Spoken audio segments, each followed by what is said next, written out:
Hello, everybody. Welcome back to Half Past Dead Paranormal Radio, the paranormal and strange. We're live on WCJV Digital Broadcasting, Youngstown, New York. I'm your host, Roger Belt, and my partner, Hank Stratton. Hello, everybody. Hello. This is Silly Sir.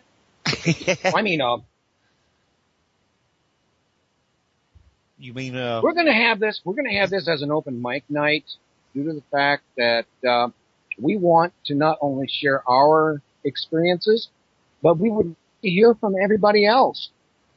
So go ahead and, well, we don't necessarily have a telephone line where you can light up the board, but call us in, you know. It's a sharing thing. 716-745-4266. Call in with your investigations, information, and whatever floats your boat. And toot your toes, anyway. My boat's got a hole in it. You know, they've got that spray-on stuff that you can turn around and just seal all kinds of leaks, and it's made of rubber. Yeah. You put a screen door on the bottom of your boat, you spray that stuff on it, and it floats amazingly, folks. It's rubber in a can. Okay. Or canned rubber. Yeah, either way you want to look at it. You know, they had that stuff at Walmart. Yeah, they still do. Oh, okay. But I tell you what, why don't you go ahead and start off with your lady in red? Okay, Dita's back. Hello, Dita. Yeah, hi, Dita. Good to have you back on.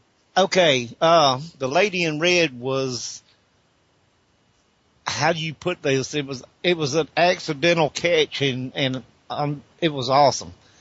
Me and a couple of buddies had went to the no-name cemetery that I've told you about before.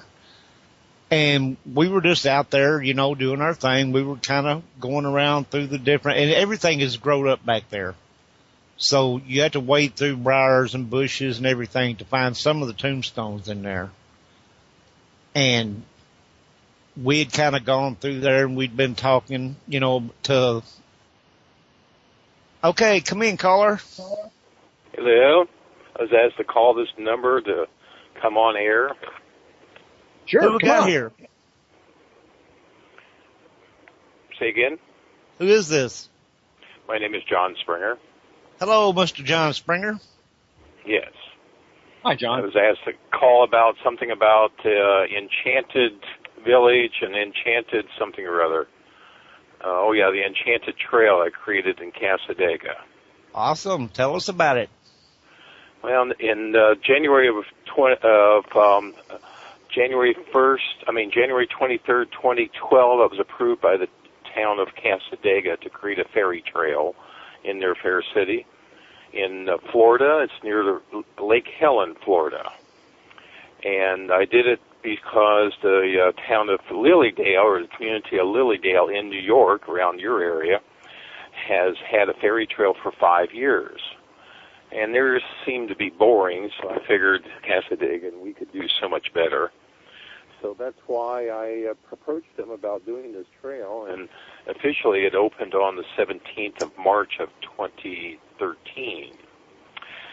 Still has lots of work on it, but there's about 40 ferry houses and gnome homes at the trailhead, and there's a chair that you can sit in that will literally make you feel small.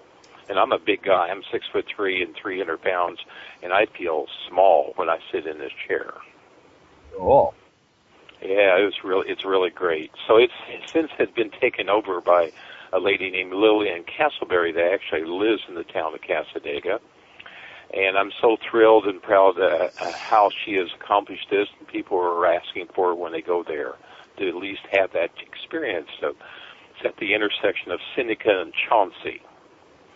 And there's a ferry throne at the entranceway, and there's picnic tables, and that you can sit in there and sort of get into the ambiance of it. The actual trail goes beyond that point, and like I said, they're working on it and trying to make a difference. And I've got some amazing pictures that have been taken on the trail itself. So, and people have captured all types of different colored orbs, which I call fairies anyway. They usually show up as technicolor fireflies. and captured some ohms and elves in their photographs as well. How much does it cost to join on this trail, John? No cost. No cost at all. That's the cool thing about it. Yeah, that major. is nice. Yeah. How did you decide to How was I able to approach them? Because I do a program called Enchanted Walkabouts, which I've been doing ever since the end of the 90s. And I take people out into nature all the time. I work with 4 different Girl Scout councils. In fact, the Girl Scouts have indicated I've changed their girls and made them all happy campers. Now they talk to everything. They wave at leaves and they hug trees. And in fact, one group of Girl Scouts up in Jacksonville area, the Gateway Council, 140 girls and leaders, and I tell people 3 things before we walk. If a leaf waves at you, wave back. Chances are the leaf will stop waving. The second thing is if you see a spinning leaf, you can talk to it. You can get it to speed up, slow down, change directions, or stop, and usually it will do everything you ask it to do. And the third thing is if the pixies are around and they really like you, they'll put rocks, leaves, or dirt in your shoes or untie your shoelaces. And I had one Girl Scout up in Jacksonville said, well, I'll show those pixies, and she double ties her shoelaces. And as we're standing there talking, we watched her shoelaces come undone. And she's freaking out. And I said, just because you cannot see them does not mean they do not exist. That is true. Needless to say, I had everyone's attention. What a wonderful story. How enlightened. Yeah. So I have, and I've been teaching a class on photographing fairies and nature spirits for this past couple years, and I've gotten amazing photos of fairies and gnomes and trolls. Oh my God, trolls are so ugly. They got big noses, big eyes, sometimes hairy, sometimes not. Gnomes, dragons, a lot of dragons have shown up. I've been amazed how many dragons have shown up in our photos. And dragons are usually fallen trees or broken ends of branches.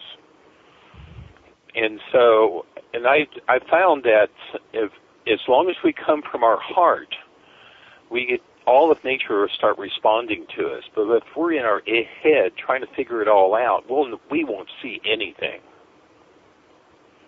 So this is why it's so important for, I teach people how to communicate with flowers to release more fragrance in our elf schools. And elf is enchanted living forest. And I've held several in North Carolina and in Florida. In fact, my last one in Florida, I had a fairy who was a spiritual minister. She was the director of an alternative school, a pixie who was a minister of a spiritual church, a gnome, 2 elves, and a troll who was an elemental photographer show up. Now, they're all in human form, but the strange part of it is they all knew who they were in a previous time. So who are you? Are you a troll, or are you a gnome, or are you a fairy? Who are you? I'm a dragon myself. Cool. Now, just past weekend, I participated in a Festival of Angels Expo. And usually, and I fluff people's wings, by the way, and that's one of my fortes, besides talking about enchanted walkabouts and sharing a whole bunch of interesting things. But it's interesting, but every once in a while I find people with dragon wings or bat wings or butterfly wings or dragon wings or bird wings or angel wings. And we had one gentleman that's trying to lift off. We've had many people levitate right off the floor, and I usually get my wife to be a catcher because people have usually one set of wings at the shoulder blades, second set of wings are at the base of the spine, third set of wings are at the ankles, and the fourth set is behind the knees. And I've been told I have a 5th set on my top of my shoulders. Everybody has wings. Cool stuff, right? Yeah, when you stop and think about it, we really do. Yes. Well, whether we're in astral form or whether we visualize ourselves, we have our own wings to fly. You got it. We came down here and we lost our instruction book. We all were given wings, but we lost our instruction book on how to fly. And then we learn to fly, and then we can't figure out how to land. And it's like the old TV show America's Greatest Hero when he was given a flying suit by the UFOs, but he lost his instruction book, and the only way he could land was hit cars, trees, buildings, until he finally figured out how to land. I used to love that show. You know which one I'm talking about then? Yeah. Yeah. It was very, the show was very metaphoric to who we are when we come back down, when we come and come back into human form again. So are you basically saying that we're all fairies, elves, or trolls, or? No, actually, so many of us have wings of some type. I mean, we all, for the most part, now, once in a great while, I find someone that has no wings at all, which is rare. I mean, usually maybe one time out of 100 or 1,000 or whatever. But it's just so. But we all have, might say, an etheric aspect of us, whether it's of the fairy realm, the bird realm, or the angel realm, or bat realm. I mean, there are some bats and dragons out there. It's really, really interesting when I run across those folks. And CJ says, are you speaking metaphorically? No, actually, you can tell. I mean, I know some people that fit into the realm of leprechauns really well, or the realm of ogres. You look at them, and it's like, oh, my God, he's an ogre. And everybody around me agrees, oh, you're so right on that. You know, it's just that people sort of match the personalities of the archetype in which they fall into. Well, let me ask you a question, and I'm sure you're familiar with vivid dreams and all that kind of stuff. If you dream about flying, are you actually, or is it just a dream? Well, it depends, because it can be astral travel. And what's interesting about that, and then let me share something, a story about astral travel, because you can really get yourself in trouble with that. I took a class on that, on astral travel, and the instructor was ending up in the bedrooms of all the women that took the class. And I got a call from one of them, and she said, I can see him in my hallway, and I see him in my bedroom. What do I do? And so I asked her, I said, think of a domed stainless steel pot lid and put it down over your house. Just go shoom over the top of your house and leave it up for 3 days. And she goes, why 3 days? I said, I'll call you on the 4th day to let you know. So I called her on the 4th day, and she says, it worked. I didn't get any more visitations from him. But the strangest thing is that I kept hearing the sound, bong, bong, bong, bong, and she goes, what was that? And I said, that was him bouncing off your stainless steel pot lid. I figured after 3 days he would have a headache, he wouldn't bother you anymore. I like that. And then when I was in the hospital in 2011, I had an emergency situation. I created a health crisis, forced me in the hospital. And during the time I was basically out of it, and the hospital was responsible for sending me off into other realms because I go into the operating room. Okay, caller. Yeah. You want to add a call? Go for it. Come on in, caller. Hi. Good morning. Hello. Hello. What are y'all talking about? Oh, Dusty. Hi, man. What are you doing? We're discussing fairies and trolls and dragons and astral travel. Astral travel, and you name it, and we talking about it. Dragons. Yeah, dragons. You know, like Puff. No, but yeah, well, yeah, it could be. Now I've got some fabulous pictures of dragons. Now, I'm just joking when I say that, so don't take offense. We do cut up like this all the time. So yeah, I know you are. I ignore him. You got to be on acid to see Puff. Yeah. But you know, now that you mention dragons, in the book of Job in the Bible, it speaks of a fire-breathing dragon. I've had some relationships that have been fire-breathing dragons. Yes. Yeah, they weren't dragons either. I mean, But have you ever read that in the King James version of the Bible about the fire-breathing dragon in the Book of Job? Oh no, never have, never saw it. You know what? As many times I have read the Bible back to back a few times, and I don't remember a fire-breathing dragon. No, I don't either. Huh. Yeah, it talks about his scales and smoke coming out of his mouth, and it's in Job 41. In the book of Job, chapter 41, it talks about the dragon with the scales as tough as iron, I guess. And well, if you think about all the mythology of the world, all the legends and folklore, all over the world, they include dragons. So what happened to the dragons? Of course, a lot of it is in China, but not just China, but in England. Well, no, I'm just saying that they're really heavy into dragons. Yeah, they're everywhere. And now they're showing up as broken ends of branches and fallen trees and are taking on the look of dragons. Somebody sent me a photo of one that was a sleeping dragon. It was actually an earth mound, but the way it was configured, and it wasn't intentional, it had the look of a dragon, sleeping dragon. It was amazing. So if we, and like I said, I had some relationships, I would swear they were dragons, the way they would breathe fire when they get upset. That's anyone. Yeah. You torque them enough, and trust me. Yeah. I think my wife's a dragon then. Yeah. Shh, don't tell her. And we sort of quip on them because, as fallen trees and broken ends of branches, we have to drag on them to pull them out of the woods. So it's Gotcha. But it's amazing what's showing up. And just have to be a bit more conscious about it.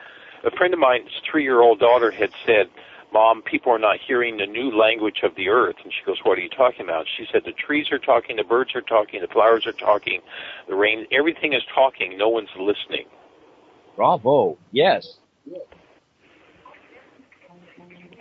And so that's one of the things I did with the Girl Scouts this summer. I actually taught them how to listen to the voices of the trees, and they heard them. So it's just really amazing what's coming about. When we finally acknowledge the divinity that God is the creator and the aspect of creation is in everything. But the problem is we haven't been honoring and acknowledging that aspect of creation in everything. We've been using and abusing this planet, and we need to start honoring and loving it. I totally agree. John, would you announce your name again? Yeah, sure, no problem. John Springer, Enchanted Walkabouts. I got a Facebook page. I got a Facebook page, and I got a website. It's all Enchanted Walkabouts with an S. I'm also I am the international director for the Alliance for Spiritual Ecology. And I'm also the elected tree advocate for the executive board of the Florida Urban Forestry Council.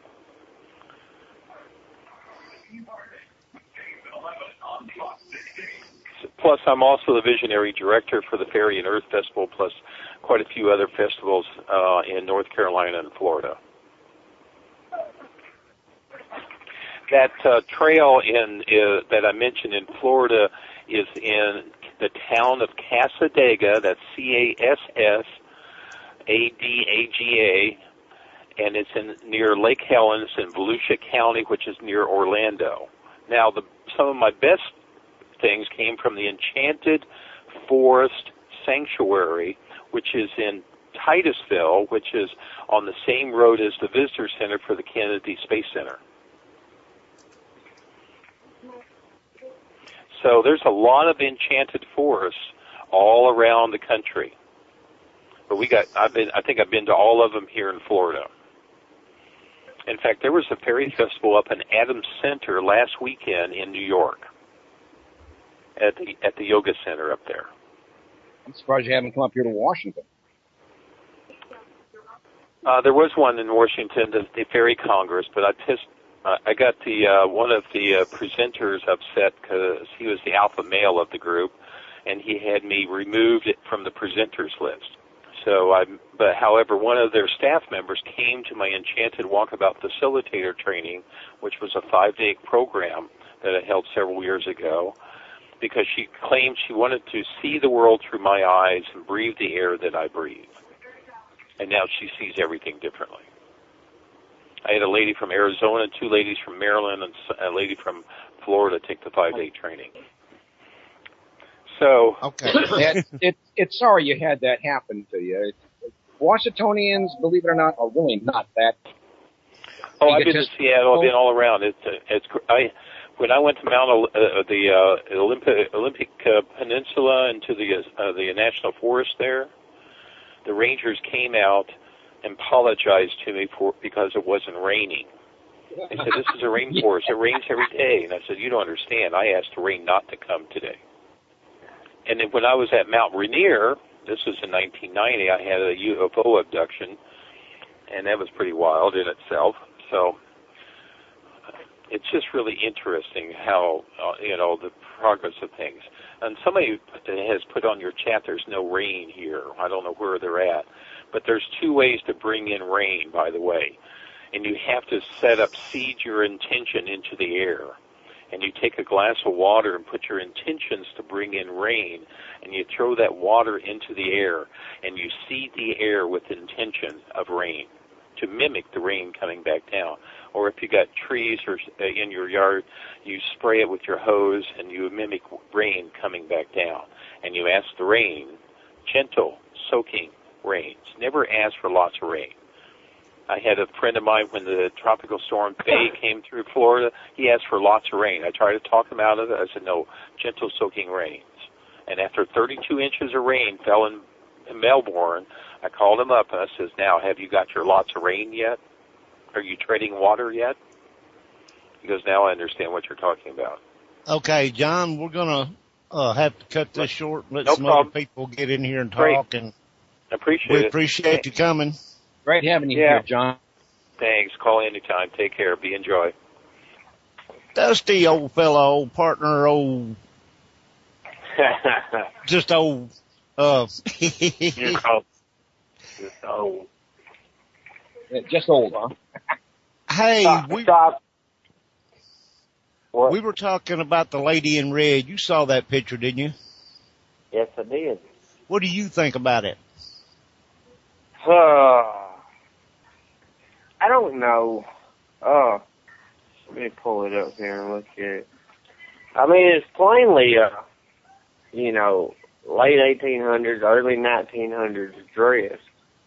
And That's I remember what I'm saying. You looked at it, but there's also someone beside her walking with her.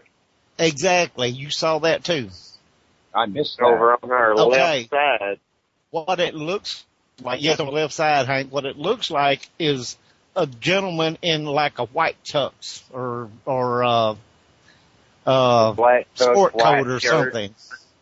Yeah, and it looks like he's got his arm around her back, one of them, and his other one looks like he's reaching for her hand. Yeah. Yeah, but it could be a white shirt and a black tux, Well, true. That could be. Yeah. But anyway, you can, he's not as apparent as she is, but you can see him. Yeah. But I honestly didn't pay no attention to that. And someone else pointed that out to me. Yeah, I seen it, and me and somebody else were talking about that. And you have to be looking for it, and you have to blow that picture up and look at it, because he's there. He's on the left-hand side.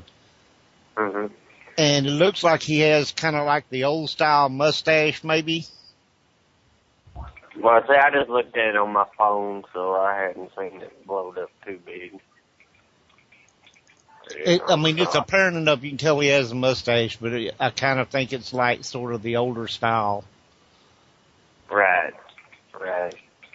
But anyway, yeah, Hank was asking about that picture, He said, well, tell us about that picture. And I never thought about it until you brought it up about there is a guy in the picture on the left.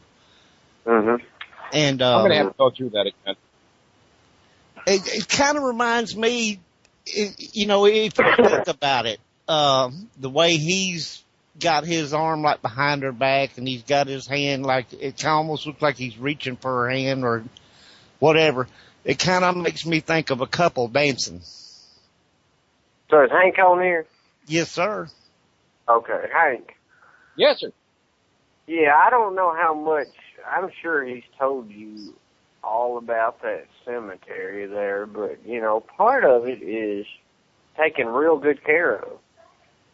But you go back and you're in some trees and it's all grown up, and there's graves all back there. There's probably, 8 or 10, Roger? Oh, Lord, there's, let's see, there's about 7 in that row or 8 in that row right there where we were. Right. And then there's grown up real bad. There's another 3 or 4 or 5 out in the bushes out in there. You have to tramp through all that stuff to find them. So everything is still on that other side of the barbed wire. Yeah, the barbed wire separates the cemetery from the field behind it there. And then there's woods on the other side of that field about maybe 50 foot or so. So what I'm getting at is no one behind. Huh? So what I'm getting at is no one is left behind. There's everyone is still basically together on what is the cemetery. Yeah. Location. That was the original cemetery. It had a little wrought iron fence around it with a gate. And apparently yeah, but it was a big one if it was, because it goes from end to end. And it's got like a gate down there to the, if you're facing the front of it, would be to your right about maybe 30 yards or not even that much from the end of it there. There's a gate. And the fence is gone, but the gate still works. You can open it and close it. It swings free real easy, which is amazing as old as it is. And the rest of the fence has been trampled down, growed up and all that stuff. Now, we got a couple questions going on here, Roger. I don't know if you caught them or not. Okay. Asking, is it a proper cemetery? Or a cemetery? Yeah, a proper cemetery. And was it, Civil War? Was it what? Civil War. I don't remember seeing any Civil War stones there.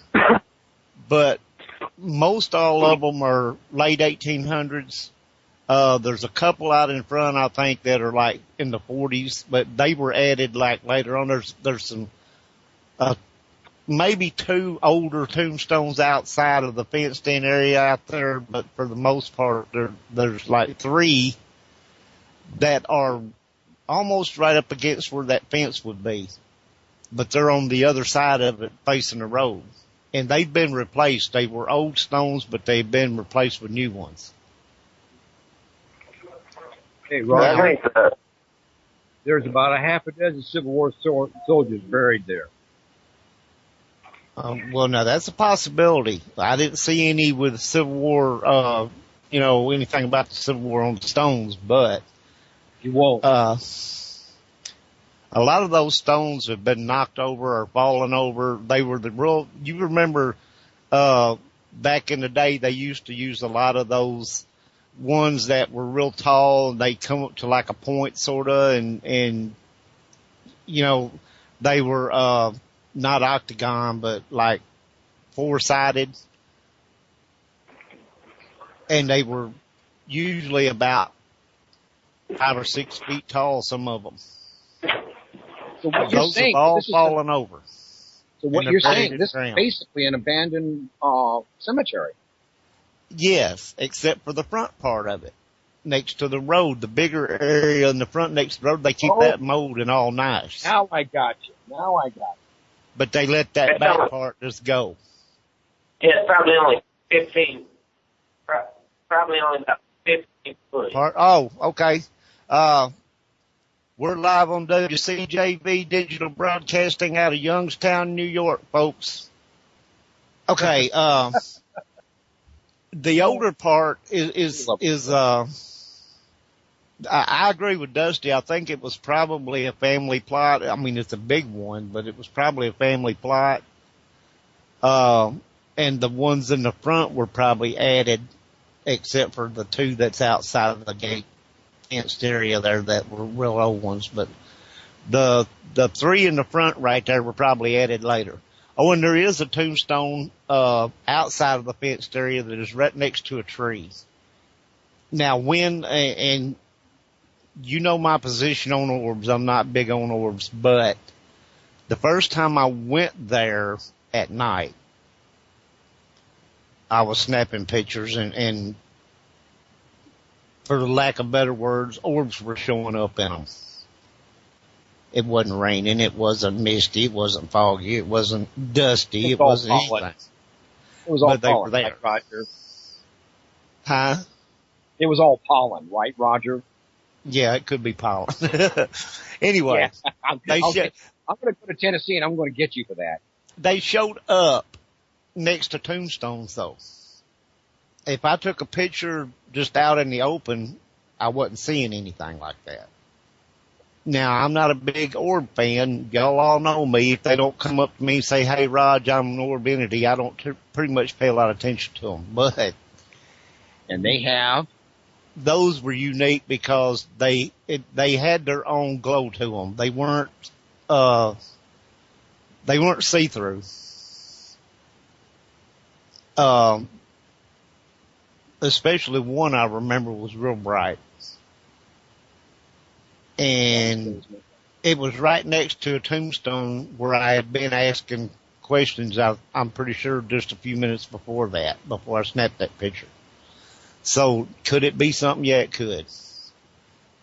I can't say. Roger, the ones that are almost kind of like see-throughs, those are females. Okay, see, I never heard that before. Well, you heard it here first. Well, don't you know, when women go to bed at night, they wear these little frilly things, you know, to entice their husbands. So you're saying that we have half-naked orbs floating around out there that are real? That's what I'm talking about. Good. Anyway, yeah, that. I was there, Roger, so you know how women attract to me anyway, and you know. Yeah. Dusty's God gifts to orb women. But anyway, that one just it stood out more than any of the other ones that I caught on the pictures that night because it was like really bright and it was see, I'm not one of these people, I see a face in there. No, I didn't. But it was not perfectly round. The thing Most is, of the time when you have a moisture thing or whatever, they're usually round, like perfectly round. This okay, one was Roger, not. what you're looking at is they're not always going to be perfectly round. But you're right. They have their own. And a lot of times, to be, you know, in comparison to a rain orb, it doesn't have a horizontal tail. Sometimes you do catch an orb that does go bebopping by, and you catch some motion of it, and it gives it a slight elongated view of it. No, Toby, I haven't sent him that picture. Yeah, we've got one that we can send you that Toby took at his place. Okay, and do that. It will make you stop and scratch your head. Well, now Dusty Now, sent me a picture. Bear in mind, we do not have fireflies here in Washington, at least in our area of Washington. Oh, we don't period? Ed says we don't have any period in Washington. Dusty had sent me a picture of these two kids playing, and this one kid moves off like by himself, and he's got a book and a little toy truck, and he's sitting there and he's messing with his toy truck, and this orb comes right out of his chest and then shoots almost straight up. If you remember, Roger, He reached down and he pulls on his shirt. And We got to looks call down Rod. at- Okay, caller. Oh. Dita says, did everybody get abducted by aliens? Yeah, Skype aliens. Bloody hell. Oh. All right. But anyway, the idea that we've got going on is that this. I guess I won't make any smart mouth comments about the orb calling in. We'll work through Skype. Don't worry. Well, I'll tell you what. Everybody that can hear us, call in at 716-745-4266. I've been posting the number ever so often, and even on previous shows. Tim's telling me he's only hearing me and not anybody else. Yeah, well, Okay. That's fine. That's what the show's about. Gee, the phones go crazy. That's what this show's about right now. That's what it's about today. I'm going to have to send everybody that photo after we're done here because it's really interesting. Toby, for all intents and purposes, outdid himself. And the other reason I'm saying maybe after the show is I've got to find where the bloody thing is. See, I got my point across without doing any other work. Oh, I'm sorry. Okay. There it is. I've got it. Are you hearing me? I am hearing you. Yay, verily, yay. Okay. Also, the same night that we caught the lady in red, I caught on top of the base of where one of those stones had fallen over. Yeah. That almost looks like a dog, like a husky type or something.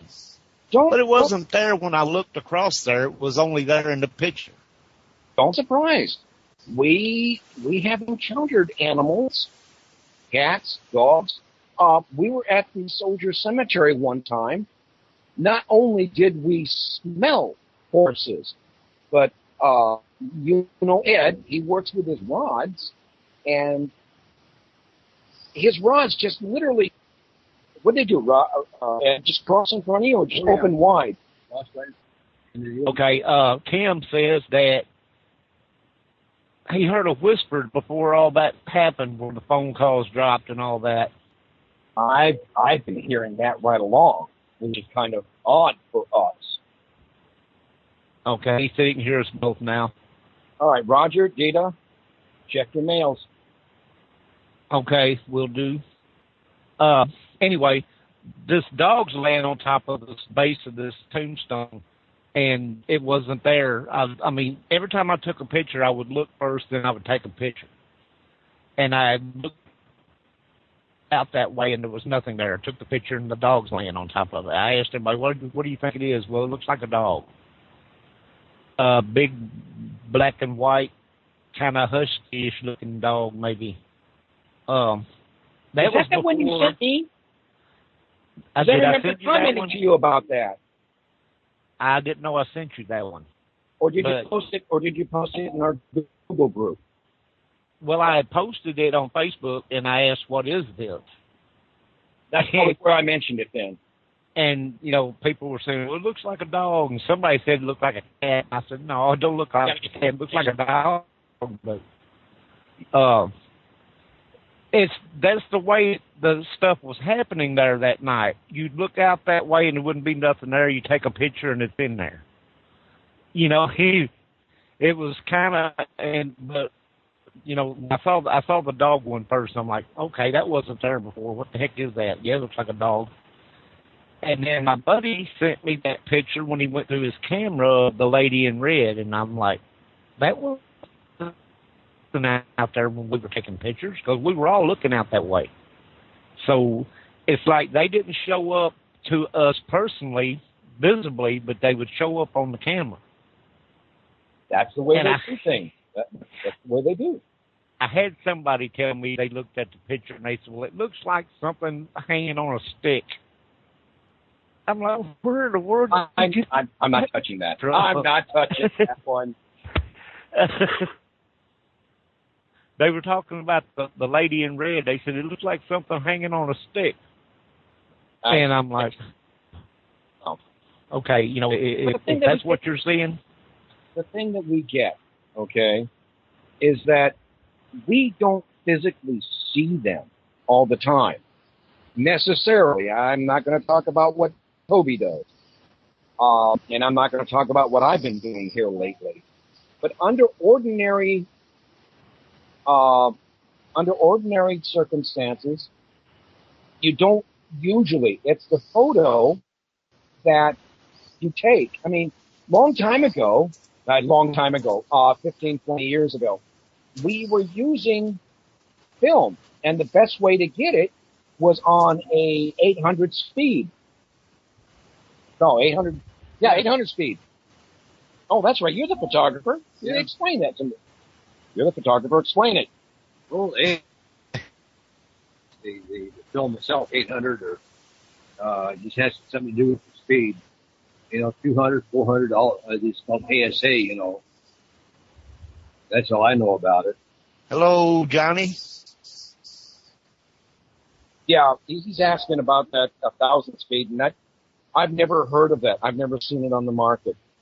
Have you? Ed? Oh yeah. Oh, yeah. Oh, yeah. Oh, okay. Well, it shows you how much I know then. But it was a special order type for 1,000 speed. This wouldn't be something you could pick up at your local Walmart or Walgreens. No. Okay. Johnny says 1,000 speed was good for low light. Yeah, I believe so. I never used it. I used 400 with fast I ever used. But anyway, it was the best that we could work with. You turn around and a lot of times you'd take it in and you'd have it develop, and a lot of times your whoever was doing the development, oh, well, there's something wrong with it, and you didn't get charged for it unless you specifically said, no, I want all my pictures. Now you get the let's set the Wayback Machine a little faster, a little forward, where we started getting the 3 megapixel and the 5 megapixel. A lot of the paranormal investigators really weren't trusting them. One of my authors that I seriously follow, Troy Taylor, had a big write-up in his book where it really wasn't a good quality to use, and people were still dependent on the film. So when we started getting into the 7 megapixel, that's when I started noticing everything was coming out. Yes, even the orbs. And you really have to take time to look at what is an orb and what isn't an orb. And yes, 90% of the time, it's not an orb. But they're there. Am I the only one talking? There you go. Moopsy Love asks, has anyone captured portals, which many times appears in a green little light and is a portal between dimensions? We have seen trains of orbs coming out or in them. I don't know so much about portals, but my daughter, Phaedra, who lives in Georgia, had taken a trip somewhere I think in Tennessee, and she has a picture from an old schoolhouse. And inside she caught these 5 or 6 orbs, and they looked like they were it almost looked like it was a time-lapse photography, It just click, click, click. It was just all one trail. I got the impression that it was like a teacher and students, or a mother and her children. Take it what you want. And yes, Toby, I see you there. I mean, Tim Nichols, yes, you are coming through. So, Roger. Oh, Skype's still giving us issues, but just a minute. Yeah. But we'll get it straightened out at the hour break. Okay. Good deal. Now, cemeteries, a lot of people don't, and Dusty don't like doing cemeteries. I find them a very calming and quiet place to be. It's a peaceful thing. The 2 that I went to out there, they're like about 3 or 4 miles apart, but they're both way out in the middle of nowhere. The one has a house that's about maybe a quarter of a mile down the road. You can see it way off down there, but it's not right on it. The other one has a house that is like kind of out back behind it, not right on top of it either. And that's the supposed haunted cemetery, Workman Cemetery, which is the one I was going to when we found that one, the no-name one. Now, Workman's has a legend, and I won't go into all that because it's believe it or don't. But I didn't get near as much stuff there as I did at the no-name cemetery, and that one is kept up and old. Okay, now first off, Toby has told us that he has caught pictures in and during combat. My feeling on that, 2 and 2 are 4. You're dealing with combat situations. People are losing lives. He's going to get orbs. And given the fact of where some battles can be, it's not surprising that you have even older spirits that are still there. Oh, yeah. Now, I know you're going to disagree with me, but here's a thought, here's a theory that we've been working on. And Moopsy Love, I'm going to get to you here, buddy, okay? Moopsy Love? Oh, Lord. Wait. We don't always get full-blown apparitions. Why? They have to build up their energy to do that. Right. So, if they are not in full-blown apparition, what is the most energy-efficient form? Anybody? Class? Okay, well, an orb is a orb. lot smaller. It takes less go. energy to form. There you go. When you consider the fact that it takes energy to get an EVP, okay? Right. An orb requires that much energy. Who said that? I heard, but I didn't hear who said it. Somebody said it was hungry. Where'd it come from? I don't know, but I heard it was down low, but I heard it said it was hungry. Ollie Oxenfree, come on in. Talk to us. Well, we know that. No, seriously, and it kind of sounded like a cartoon-like voice, like Elmer Fudd. Well, not quite that bad, but yes. He's probably a visitor. Yeah, probably a visitor. Throwing in his 2 cents, saying we're all full of shit. Language on the radio. Oh, okay. Please. See, I got it for you. Please control your filth. Your verbal decontamination. There you go. Yeah, there you go. Back to your question about colors. I personally have gotten reds, both bright and muddy red. I've also gotten the grays. I've had blues. I've had greens. I have found on Facebook. No, strike that. Not Facebook. On Google, a whole color scheme. I got Skype on the brain. A color scheme of actual orbs. Take it for what it's worth. Tim Nichols says, well, if the bread flies off the fridge again, we'll know it's Eric. I don't know who Eric is, but it's a long story short. It was a friend of Laura's. Yeah, that's also part. Okay. Tim is one of your team then. Yes. Yes. Oh, okay. Well, I didn't know that. I thought I'd said that before. No, I don't remember you saying that. Anyway. Now you just. So, all right. Now look, check out the book by L. Sweet called Photographing the Paranormal. We discussed many times the rain, the snow, the dust, yes, pollen, and we can rule out pollen because if I'm breathing great, it's not pollen. True. If I'm having problems with my asthma, yes, it's pollen.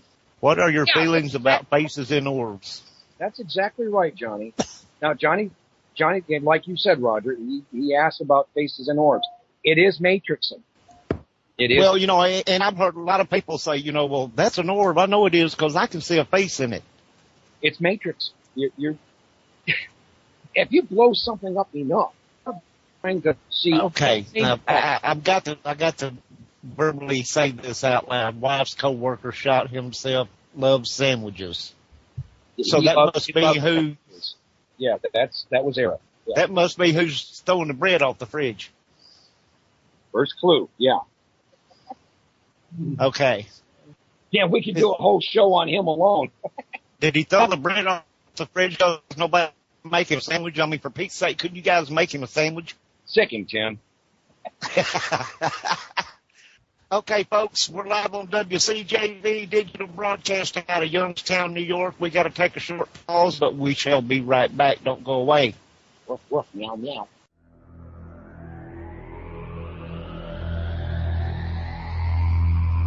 You are listening to WCJV Digital Broadcasting, Youngstown, New York.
Hey.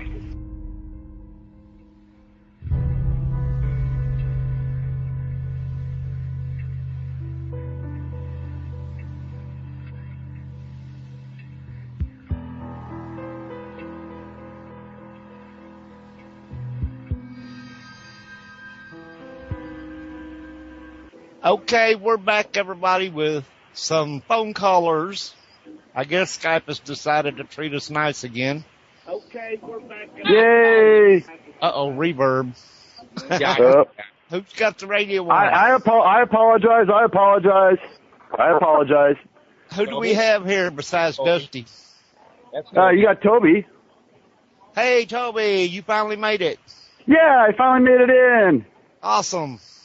Hey, I don't know if you got a chance to see that picture that Hank took, but I'll briefly describe it to you. Hint. Yeah. What I was doing was taking a picture of the stars, and I was using a 8-second delay.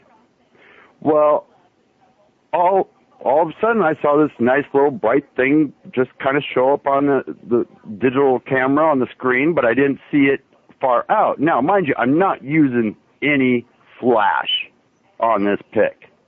None. It takes shape in the first picture, and I showed Hank and Ed earlier today the shape it took afterwards, and then it went to a straight orb where you can see literally the trail behind it. I mean, I have caught. Go ahead. Like a comet trail. Almost, yeah. I mean, it's like I told Hank, I have caught my holy grail of orbs. Like Roger needs to. When I showed it, when I showed it to Hank, he was like, it's a stunning picture. I will look at that right after the show. I always wait and do my stuff like that afterwards, so I don't get Now, I got a question for you, Roger, and Hank. Okay. So I want both of your guys' output on this. Who is more vulnerable with spirits? Is it the young or is it the old? That's a good question. And it could go either way. You know, I mean, there's two ways of looking at this. You know, children, of course, very young children, are more open-minded, number one. So they're going to see and hear things that a lot of people won't. Now, older people, not me, I'm not that old, you understand. But older people would tend to be like in their second childhood, so to speak. They're not as strong-willed and minded as they once were. So that would also make them vulnerable. Now, so yes. I can see it floating either way. Now, as I see it, vulnerability is saying or gives the idea of being attacked or attached. And I would have to say it doesn't matter if it's older. It's how sick or physically, I don't want to say handicapped, but physically ill. Because then attachments can be made, because both the etheric shield and the health of the person is not strong enough to stave off any kind of attack. Right. Now, I'll be talking attack per se. What in the world was that? What was what? You didn't that hear noise? What was that? I don't know. That was Hank, you didn't hear that? No, I didn't. Did you, Ed? No. You heard it, Tope, didn't you? That was almost like something was screaming. Yeah, it kind of sounded sort of like somebody poured a big tub of water over something, like. Oh, yeah, the ice challenge? Yeah, I think somebody was doing an ice challenge. Yeah, there you go.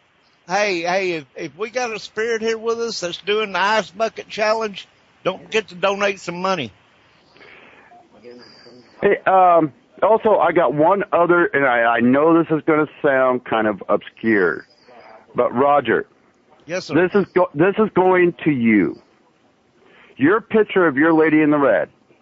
I don't know if you've really paid close attention to it, and I don't know if you've been seeing what I've been saying in the chat room, but you've got more than one.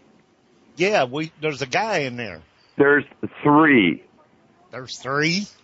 There's two. There's the lady in the red, and you got the one off to the left. Right. In the background, you got one starting to form. Okay, I didn't see that. I'm going to have to look at that again. Yeah, I'm going to have to look at it again, too, because I didn't see that one. I did see the one on the left, however. Yeah. Okay, now, I'm trying my hardest, and you put up the challenge for anybody to debunk it. Right.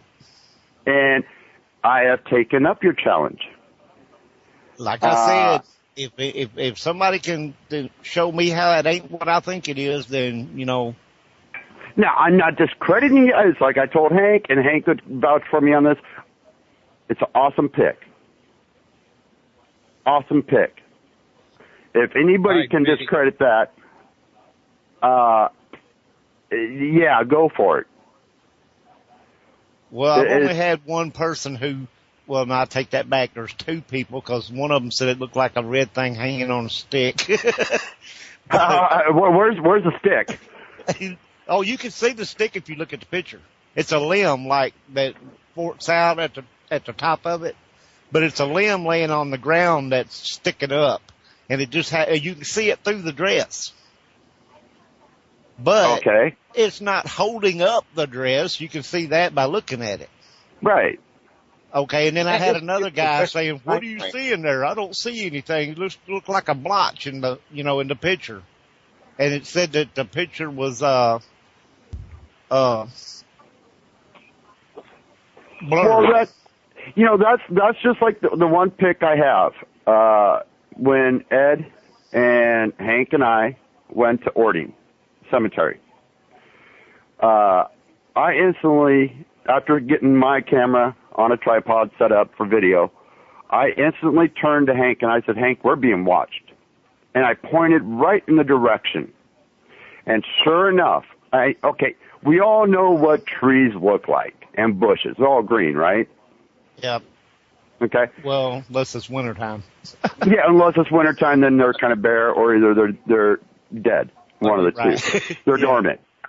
Well, long and behold, here is this brown, and I mean it is brown, figure, 2 eyes, boink, a face with a little mouth, sitting off right in this wide open spot of these bushes.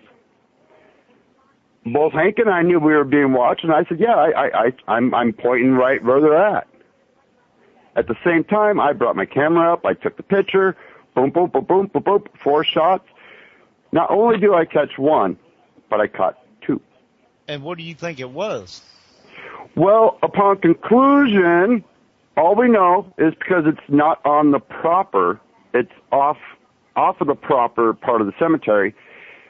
We do kind of know offhand that, there are Native Americans back there, a countless number. We know of 5, if I remember right. Right. Yeah, does that sound about right, Hank? Ed says 7. Ed says 7. Okay. I'm taking it for Native Americans. And that seems to fit. Really. Yeah. I think it is First People. I think they are First People. Well, now, was it human shaped or, because there are those who believe in, tree spirits or, No, it had a they have head. other names, but It had a head. It had 2 shoulders, but then you couldn't see the lower part of the body. And speaking for someone such as myself who is Wiccan, dealing with druid and shaman, tree spirits are entirely different than human spirits. And we got that over here, do we not, Hank? okay, that's Yeah. why I was asking, was it human shaped or was it, Now, like Roger, different? I've taken these 2, they were diseased rhododendrons, which up here in Washington, they're in abundance up here. Now, Well, that's our state power, yeah, that's our state tree, one of our state trees, or what is it, a plant? Anyway. Okay. At any rate, when I removed it, Was anybody laughing or giggling? I heard it too. I heard it Okay. too. That's what I was saying. I heard that. Actually, I thought it was you, Roger. No, That's what I wasn't thought me. too. Hey, Roger, who's the male on the other side for you? Pardon? Who's the male on the other side for you? I Who's just going heard that. I just heard that. I heard that Somebody again. going- Not, that was me coughing that time. No, somebody's shishing us like, Dusty, you still here, buddy? Yeah, I mean, I'm here. are you hearing that, Dusty? no, I didn't hear that. Okay, they just did it again. Okay, now Roger, who's the male on the other side for you? I'm not understanding what you're meaning. Who is the male on the other side, on the spirit side for you, that you were connected with? I would have to say it'd be my grandfather. Because I'm hearing shh. After you get done speaking, I'm hearing shh. I heard it again.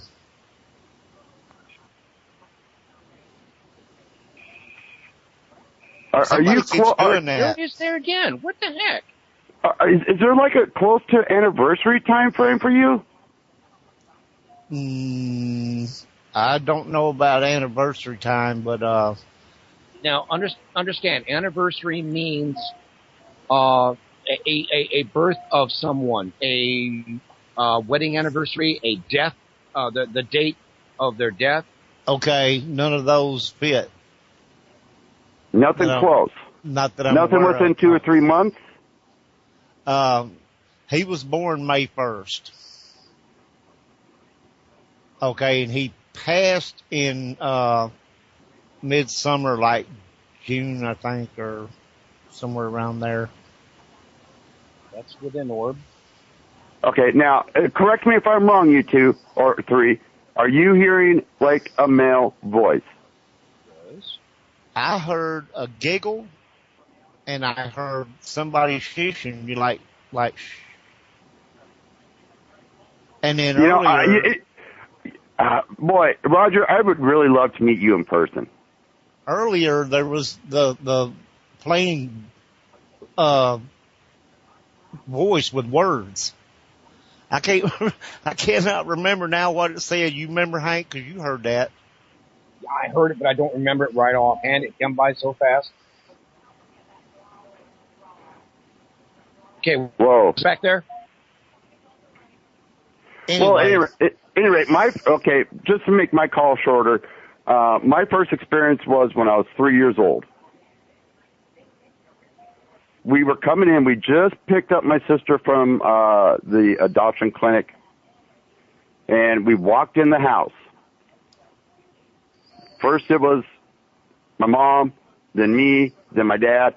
Right before my dad walked into the house, we heard a male voice saying, "Congratulations," from the other end of the house. Wow.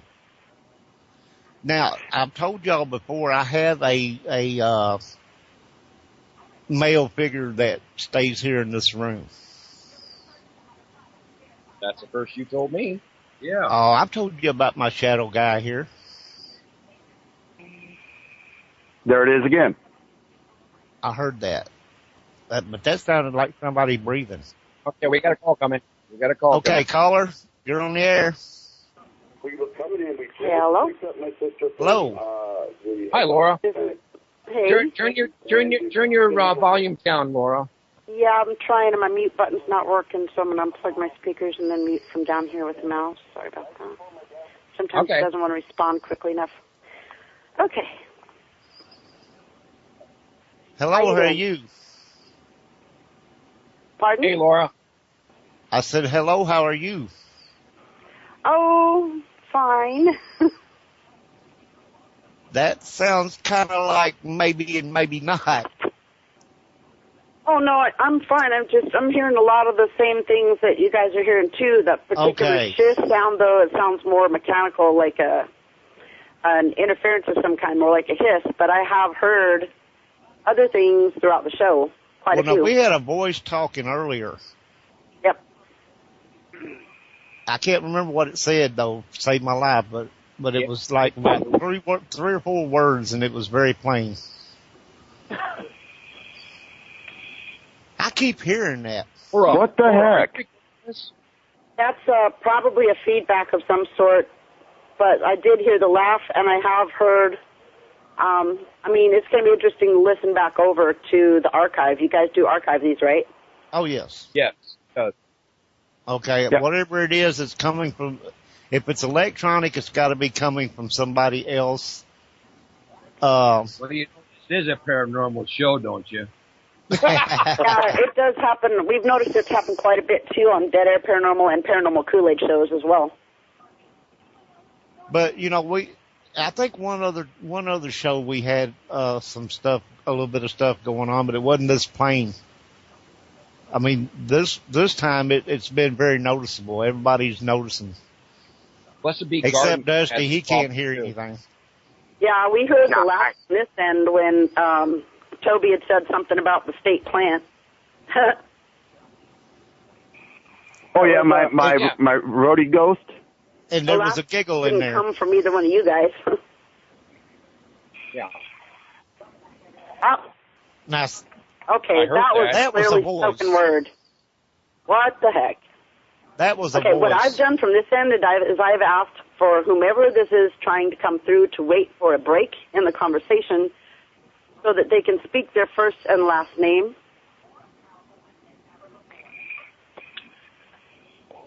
I can tell you it's coming from Roger's side. Something else. Yeah, it's coming from Roger's end. You guys, it's not me. No, but it's coming from your end. You have a There's visitor. really no way to tell because of the fact that the spirits in the ether can actually basically come from energy, not necessarily a location or a source of placement, as if we're sitting on a couch, that's where we are placed, sort of thing. The ether is all surrounding, so it's not really going to be one of those things where we can ever really basically pin it down locationally. It's if we're trying to figure out who it is, it would probably be best to ask them specifically to state their name so that we would know who it is and why we're here, rather than, I think, guessing. Whoever it is, now, just as you started, trying really hard to be known. Just as you started saying that, Laura, I heard either "not now" or "wow." And I've got a question. Okay, now this is the second time that I've listened to the show, and the first time that I listened to the show with Hank, there was nothing in the background of spirit speaking at all. Correct. Assuming, let's call it spirit for sake of argument. Now, it would be interesting to find out is, now here tonight we are talking about spirits and orbs and pictures that we've taken. And people's experiences. And experiences. Now, has there been any other shows that are similar to the one right now that has the same type of background speaking? Dead Air Paranormal, it's occurred numerous times, and on Paranormal Kool-Aid as well, it's occurred numerous times. It's a normal occurrence to where we're used to it, and we're able to actually play back the audio. On one particular occasion, and this is a really awesome story, I was watching a live feed from Bobby Mackey's on liveparanormal.com. The folks that were doing the sweep had left the camera unattended, said that if anyone wanted to hang out in chat, they were going to leave the camera on, let them know if anything happened while they took a break, left the room. Camera tipped over, and myself and one other person were the only people still in the chat. I said, the camera just tipped, and they said, I see that. And I heard, this is Pearl, can you hear me, or can anyone hear me? And I had subsequently, after that, some period of time later, decided to do, like a period of days later, decided to do a remote session focusing on Pearl Bryant.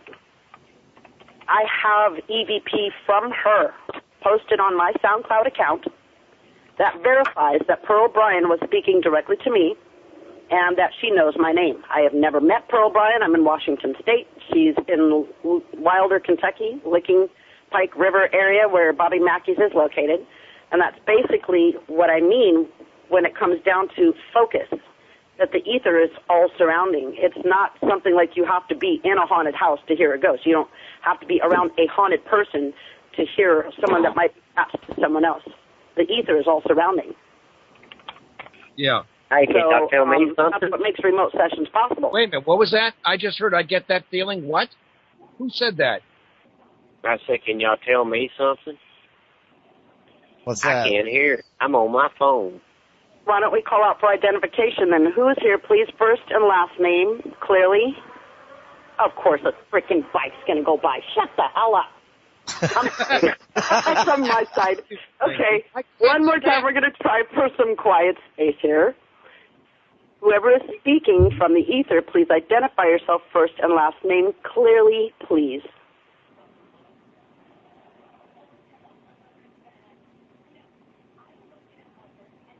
Now's not the time to be shy. Ran out of gas. Yeah, I heard some little blipping in the background. I heard a cough. That was me snickering. What was that? EVP done what? Someone got a radio on or something? Or what was that? I just heard the word EVP too, but after you said, what the? I'm on my front porch. So I'm on my front porch, so it's definitely not me.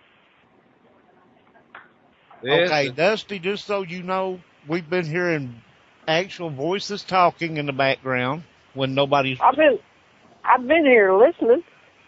And there's been people telling you to shush or stop, basically shush. Laugh. There's been mumblings, there's been a giggle. Well, basically, hey, Rod. Yeah.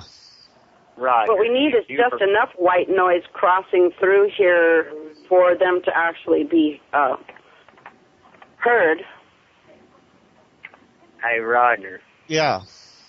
If you remember what I've dealt with all this week, you may be dealing too. Now, yeah, and I meant to ask you, how's that going? Wonderful. Since Mitzi did her thing and sent her people to me, the next day everything was back to normal. Everything was right. I had no more rage. I ain't beat up any more inmates. That's good. Everything's gone. And I walked down and told them all to go home, so I hope they all went home back to her. But, awesome. I mean, whatever was around me could be over there. Yeah, I'm the other way around. I don't mind when the spirits around me, and even if it comes right down to a fact that if there's a demon around, it doesn't bother me because I'm not afraid of demons. They're afraid of me. Oh, yeah, I'm not afraid of me. As far as I'm concerned, if demons want to try to cause any trouble with me, I tell them off and they don't like it. But I have no fear when it comes to being around spirits, basically. And I actually welcome those of friends and family members. And basically, strangers will find me, too. Don't ask me how, but people I've never met that are related to my family will come find me from another state when they've died. I've got tons of stories, man. Tons. Hey, can I interject real quick? Yes, you can. Okay, I just saw somebody joined in the chat room that actually took the time while they were up here in Washington while we were doing Sheila, while we were in Spanaway Lake. Hello, Sheila. Now, Sheila, okay, she had quite an experience at Spanaway Lake, and I'll share that with you guys. She was driven to go to the lake. Now, what was possessing her to go to the lake, the first time, I have no idea, but there was a boat launch, and I was down there with 3 or 4 other people, and next thing you know, here she comes. She's just on a mad dash right down to the boat ramp. And I said, Sheila, what's wrong? And she goes, I don't know. I just got to go here. I got to go here. I got to go here. Now, Sheila really doesn't do anything with the paranormal, okay? Now, the question I'm going to propose here to everybody is, can the paranormal or the spirits take over or suggest to somebody who doesn't deal with it to do such things in such a manner that it's almost like a driven manner? Well, sure, we're all electromagnetic beings. I'm sorry, hang on. You guys both talked at the same time. I said I wouldn't see why they couldn't. That last investigation, Toby, that would be almost the same thing with me. Tim wanted me to share with you guys, Hank, the fact that shortly before you guys went to Spanaway Lake, I was not able to attend, obviously, for this was another time, Laura. Reasons unmentioned. But shortly before that, my daughter, Melissa, the one that used to work up at Pine Box, Hank, my daughter, stay with me now, her boyfriend's sister's brother died in Spanaway Lake a week before. He didn't die at the lake, in the lake. He went into a coma and they pulled the plug. As a matter of fact, 2 days before you guys went. His name was Fa. He was Samoan, short for a longer Samoan name that's difficult to pronounce. But he was 26 and he got a cramp while swimming. Very large young gentleman, good size, Samoan gentleman. The cramp pulled him under the water, couldn't breathe, put him into a coma, and the family had chosen to pull the plug because he was brain dead. And there were actually pictures posted on Facebook of Fa's viewing at their home. Toby. Yeah. I have a question for you. Yes, sir. Go ahead. Remember us discussing the guy that was hanging in the trees? Oh, yes, sir. Go ahead. Have you come up with anything more We have not been back there to further investigate that, but the next time we go there, I will make that a point to find out that first thing for you. That I have was a question really weird. about that, Toby. Yes. Was he hanging from a rope by the neck or hanging by his hands as if to jump into the water? He was stretched between two trees by ropes. Yeah, he was stretched. Oh. So was it possibly a rope swing into the river for the purpose of fun? Well, no, you got, okay, now hang on. You know as well as I do how far the history of Spanaway Lake is. Spanaway Lake, you got to go back to, I mean, before Tacoma was actually on the face of the map. Back into the, back into the Indian Wars. Spanaway Lake used to be the ground for torture with the Puyallup tribe by the soldiers. That you saw. Did you hear that moan? Yes. What I saw was Hank had sent me some pictures that they took there. And I was looking at the pictures, and I just got this picture of this guy being stretched between two trees. Like he was almost being pulled apart. Yeah, being tortured, basically. Yeah. And from what I gather, is he was stretched out to the point of torture to where he was in a lot of pain, and he was left there to die like that. Now, we're talking all fours, Laura. We're talking feet, arms, right. The arms stretched upward and the feet stretched outward, just like he was stretched into a star shape nearly. Yeah.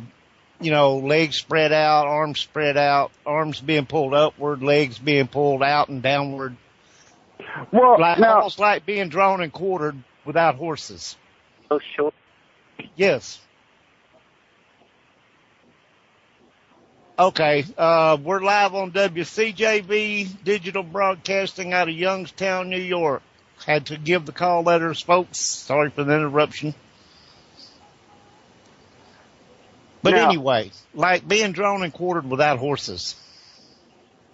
I will say one thing about that investigation. Hank and Ed both informed me about this Lady of the Lake, which guarded the children who drowned in the lake over time.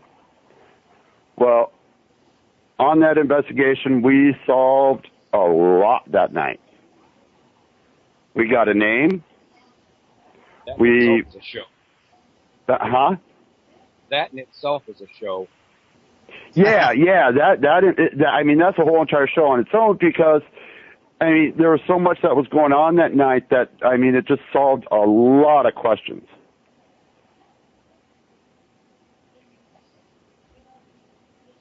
Tim wants to know who is Laura. It's the way it's spelled that he's asking. I don't know if he means our Laura that's talking now or who.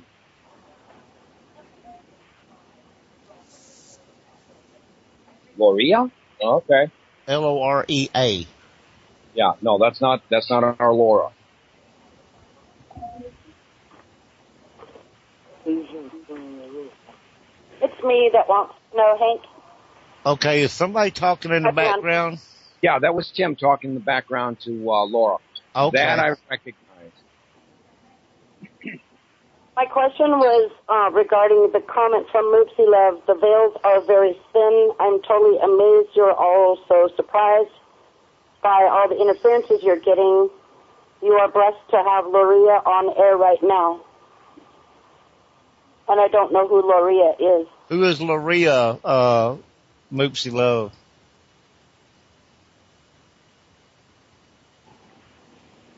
Was there an extra name that was thrown out there? Well, they're spelling it Lorea. We don't know. We don't know. Well, I could cross-dress and be that. I mean, why not? No, I wouldn't do that. Okay. So. Oh, I would. Roger knows I would. Am I assuming that this Lori is the one who's talking below or said her name underneath right, everybody? Laura. He finally said her name right, Laura. So it is me that they were talking about. Well, thank you. I appreciate the compliment. It was just a misprint then. The E is next to the R. But as far as going back to the question, any other shows, there is another show through CJ Mars here, Blessed Be Garden. There, oh, yeah. Yeah.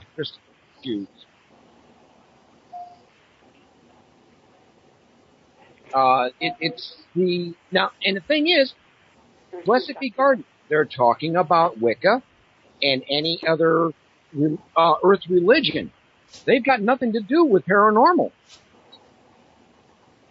Now, what was that sweeping sound? I do not know. The sweeping sound may have been the toaster in the background over here, Hank. Crystal's making some toast. Oh, okay. Okay. Ghostly Toasty. Hey, Hank and Toby, I want to tell you, this is Tim now, not the other side.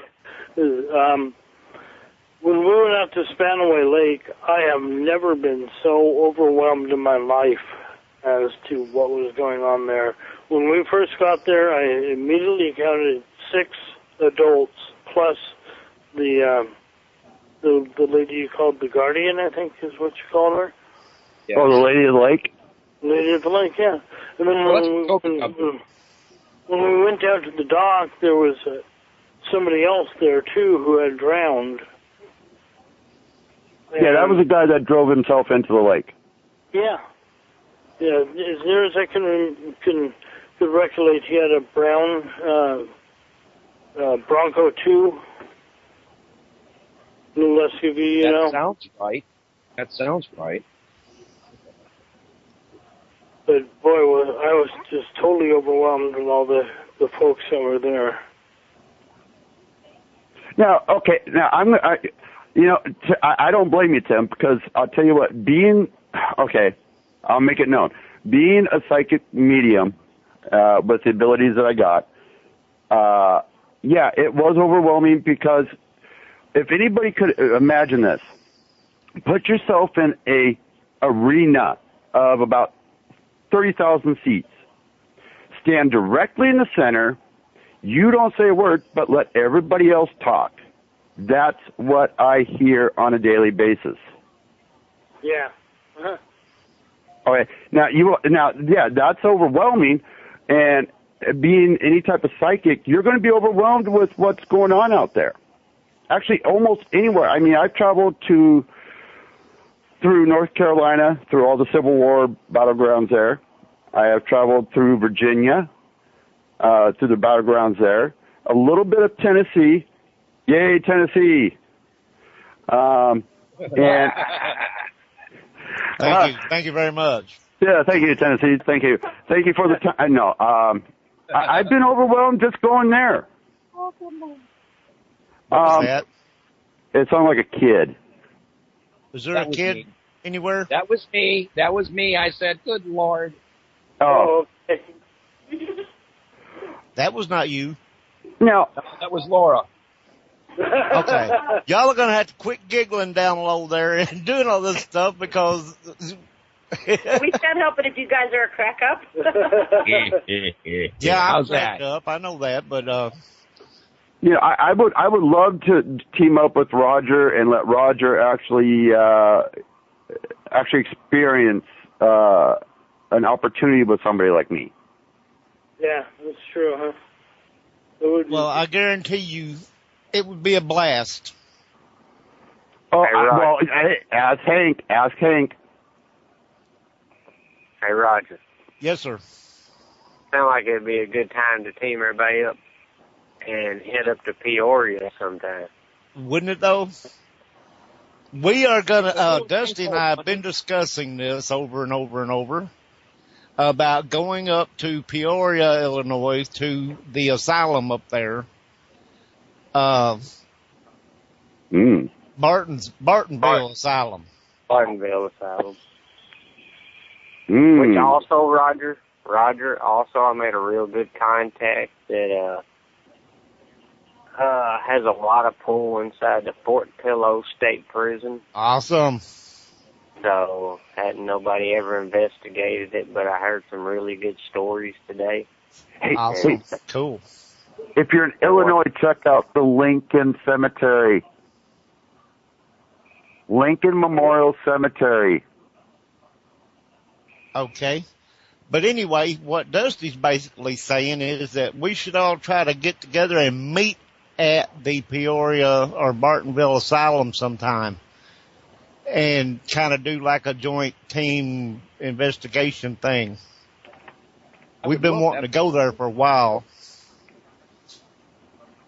Hey, I'm retarded. I could go anytime. Oh, did it's really cheap to do too.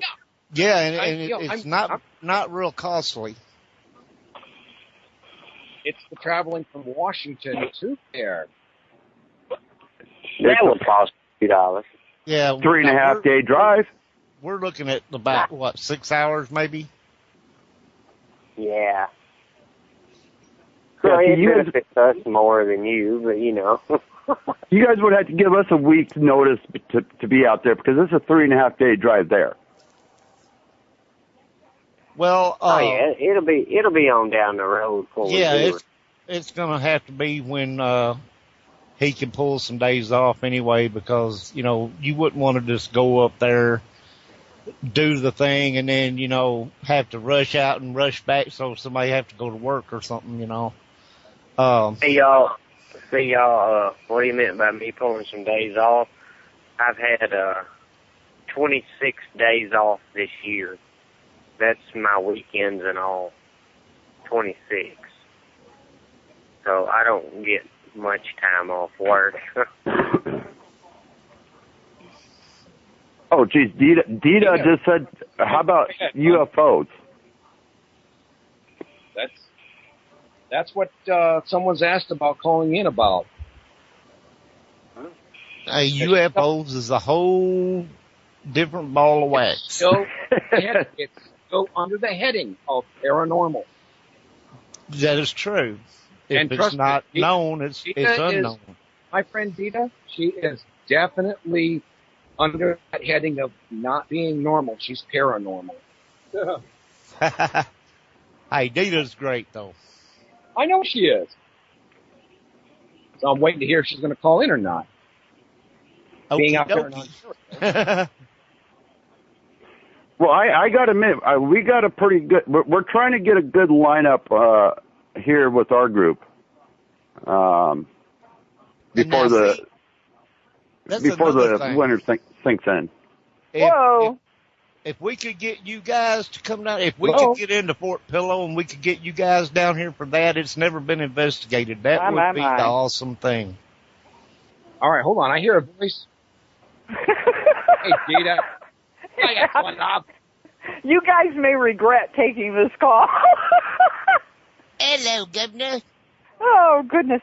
It's really, the sound, hearing you guys on the phone is a little odd, so I don't know how you're hearing me. I've muted the thingy. In any event. Appreciate it. Okay, here we go. Quite a few years ago, we were camping just to the west of Boulder in Colorado, and in a little town called Lafayette. Anybody know where that's at? Yeah. Oh, isn't that out in the middle of nowhere? Oh, yeah, it's out in the middle of nowhere. Yeah. But anyway, we were in a campground, and my brother had come up from Illinois, and he had brought my sister Rita to come live with us. Okay, my parents had died, and anyway, my parents had died, so I was going to take Rita. Anyway, we were sitting there all one night. We were in the camper and playing cards and whatnot, and I look out the window and I go, "What the is that?" And everyone turns around and we're looking, and here's this big UFO just hovering outside a field across the road from us. The field was it was flat, and anyway, other campers in the other campsites, they saw it too, and they all came out, and we're all standing out there, and we're watching this UFO, and it's probably It's probably about half the size of a football field, and it's oval in shape, and it's very black. I didn't see any lights twirling around it, like people describe so many times. But anyway, it was hovering in this field, and all of a sudden a real bright light, like sunlight, you can see dust through it, floating in the air, shines down on the ground. And this UFO starts doing a grid pattern, moving from left to right, and then goes forward a bit, and then goes from right to left, and comes forward a bit. And he's doing this grid pattern all across. And we're going, this is really weird. And the UFO goes up a bit, probably about 100 feet up in the air, and it moves way to the right over by, there's a school out in the field way off to the right. And we thought, well, this is weird. We jumped in the pickup truck, all of us piled in the back, and we drove over to follow it, and everybody else went back into their campers or tents or whatever it was, wherever they were staying. Anyway, we went over there, and we got out of the truck, and we just sort of lost sight of it. Well, from the direction of Denver, which is to the south and east of us, here come a whole squadron of fighter jets, just in a line, just making a beeline straight for where this UFO is. This UFO shoots way the heck up in the air, and pew, he just disappears off to the west, and it's gone in just an instant into the mountains. We pile all back up in the pickup truck, and we come back, and we get back in the camper, and we sit down, and next thing you know, we're playing cards again, and that was the end of that. Now, what's really odd about this is we just sort of dismissed it. We didn't talk about it or nothing. And, about 10 years had passed, and I sent an email to my brother Dale and my sister Rita, who were both there, and I said, do you remember that time? And they said, oh, yeah, that's sort of weird. And I asked them, I said, I want you to type out everything that happened in the events of how it happened and everything, and then let's share it with each other. But I don't want to, say what I recall, because I don't want to, color what your memories of it are. Dale did and Rita did, wrote out what they had experienced, and I did too, and then we shared it with each other. All of us had the identical same thing, but there was a time gap. We were gone for hours. We don't remember it. Also, we never spoke about it to anyone else. We never mentioned it, like it never happened. Now, you figure that one. And it wasn't until just, like I said, about 10 years afterwards, I just got to thinking, and I thought, how, do they remember? All right, anybody have any questions? Because I'll get off the phone and you can, do whatever you want. Hey, is that anything close to the one that they caught in Philadelphia? I have no idea. Have you seen that video? No, I have not. It's online. You need to check it out. Well, if it's on Facebook, I don't see it at all because I don't do Facebook. No, it's not on Facebook. It's on YouTube. It's done by amateur on a cell phone. Mm-hmm. Huh. And the lady was just freaked out because, you could see the lights straight up, straight down, straight up, straight down, and then poof. Gone. Yeah. Yeah, it's like, pew. Interesting. Very interesting. But, it just seems real odd. Okay, I'm going to get off the phone, let you guys continue if you have no questions. Thanks for taking my call, okay? Enjoyed having you. Oh, yeah. Anytime. Bye-bye. Oftentimes we've heard that there is some sort of time displacement. Not having any personal experience with that myself, I don't know. I don't know what to say on that. It's missing time, what they call it. Displacement, missing time. Yeah, it's and there was a stop at a certain time. Like I've said here before, we're paranormal. We're ghosts and spirits. But if we have the opportunity to do an investigation on a UFO or any crepid, Bigfoot, oh yeah, a rose by any other name, Yeah, and I would pluck that sucker. Hey, what I want to know is, how the heck did she chase a UFO and then just go back to play cards? I got hugged by a random guy at McDonald's today, and I couldn't wait to tell somebody.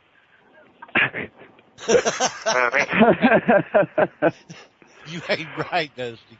Well, you know what's funny? As we were coming home, we called Sheila, and Sheila said that some guy in New Jersey caught a Bigfoot on a cell phone in New Jersey.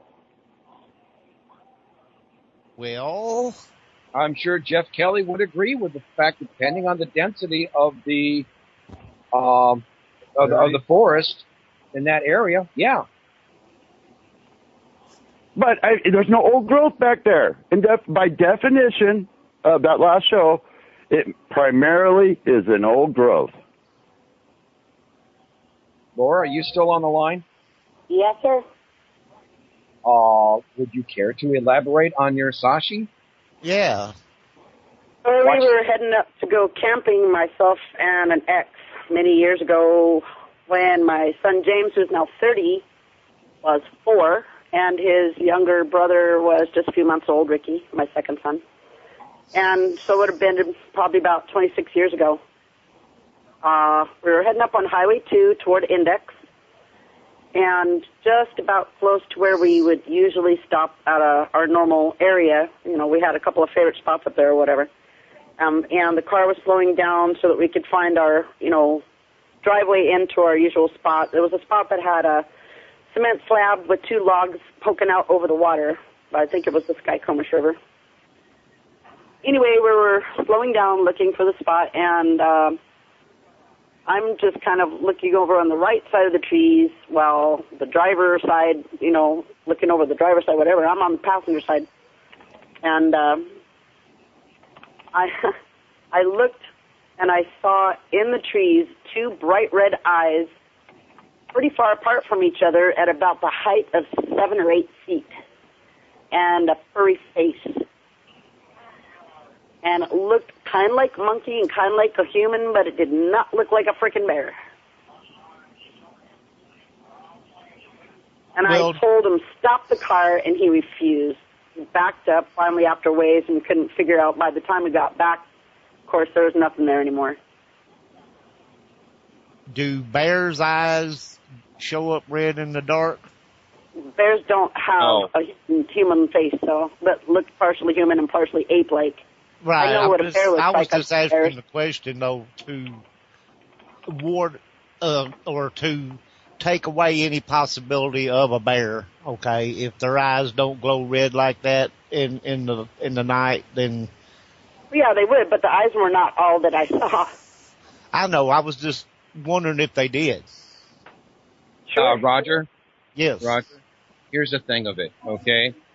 Animals have a green or yellow to their eyes.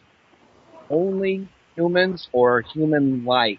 So that basically throws Reverend Jeff's idea right out the window. Whether we're white or brown-eyed, we when we catch a flash, it's red. Who's watching TV? And anybody correct me on that. Anybody. Well, we do have red eye. I've seen animal pictures with red eye, though, Hank. I mean, wouldn't it just be whatever color is being reflected upon the surface of the concave of the shape of the eyeball? It has to do with the fact that we have more rods and cones in the back of our because of our eyes, and animals have a different, well, quite literally a different view of the world. Someone sent me a link of amazing photos, and somewhere in there was a cat. It was titled Cat Vision. You had normal vision on the top half, and the cat vision on the bottom half looked so much lighter, almost like a those of us that were in the military. would recognize night scope, night vision. Excuse me, I had to clear my throat. Well, I got something to say about that. I have taken pictures of deers with flash, and I get no red eye.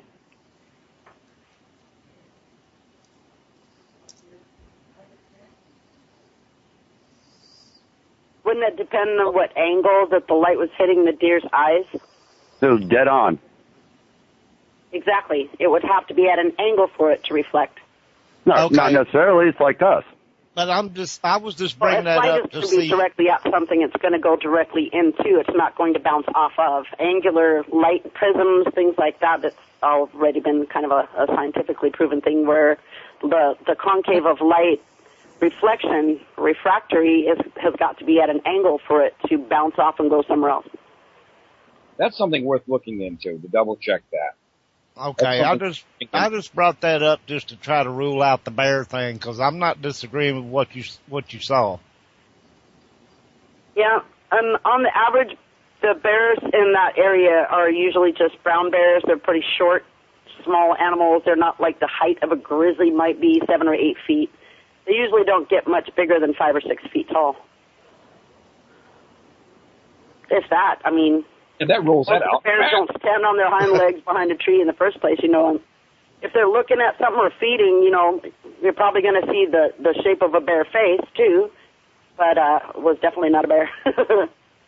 And I have seen EBs, or ETs, as whatever you might call them. My daughter, Jeannie, whose birthday is tomorrow, she's turning 20-something. I have so many kids, it's hard to remember. I'm sorry. She's turning 24. Okay. She, when she was about 2, and her little sister, Melissa, was 1. Melissa was already asleep, and Jeannie comes toddling out and wants to know if I'd come in there and read her another story, and I told her, no, story time's over, it's time to just go to sleep, you know. And she was throwing a major fit. She did not want me to lay her down for a life, or she'd never had trouble going to bed before. We did not have a television, so my children didn't watch TV. And we had a very quiet little one-bedroom apartment. It was just myself and my 2 daughters at the time. And my eldest sons lived elsewhere. So it was just us 3. Melissa is sleeping like a little lark in bed, and Jeannie's wanting me to pick her up, so I picked her up, and she's starting to shake and cry. I said, what's the matter? Why don't you want to go to sleep? She points out the window and says that something about a car in the sky. There's a car in the sky with a funny car. She called it a funny car in the sky, up by the moon. And I said, what do you mean, funny car in the sky by the moon? She says, man with eyes like roar. Little man. She had a very limited 2-year-old vocabulary and showed me with her hands the shape of these eyes, almond shape, angular, you know, with her hands in front of her face. You know, if you could take and put your hand in the shape of, you know, an alien eye. That's what she did. She showed me. And she said, they took me and Melissa in the car to the sky. And I said, what do you mean? The door is closed. She said, we went through the door. I said, the door was closed. She says, yeah, through the door. Door closed. Door now open. Through door. And I'm like, whoa. This is my 2-year-old daughter telling me that her and her little sister were abducted. And I'm like, what the hell? Well, I'm living at the same complex. Some months later, I had my own experience. I'm laying on the floor in the living room. Some nights I can deal with, you know, I could deal with laying on the pull-out couch, and other nights I would just put the cushion of the thing on the floor instead of, you know, having to pull the whole thing out. So I'm laying on the floor, and I just barely fell asleep to my recollection of maybe a couple minutes after, and I hear this like that. And I felt myself hit my own body, as if I'd returned from somewhere. literally felt the physical sensation of being sucked back into the floor where I was lying, and I heard the noise like that. Okay, folks, I bolted up. I sat up, and I reached out toward the front of me, where in front of my speaker was standing an alien that disappeared the second I sat up. We got to wrap it up. No, we got to take a little break here. We're live on WCJV Digital Broadcasting out of Youngstown, New York. We're going to take a little pause, and we'll be right back. Don't go away.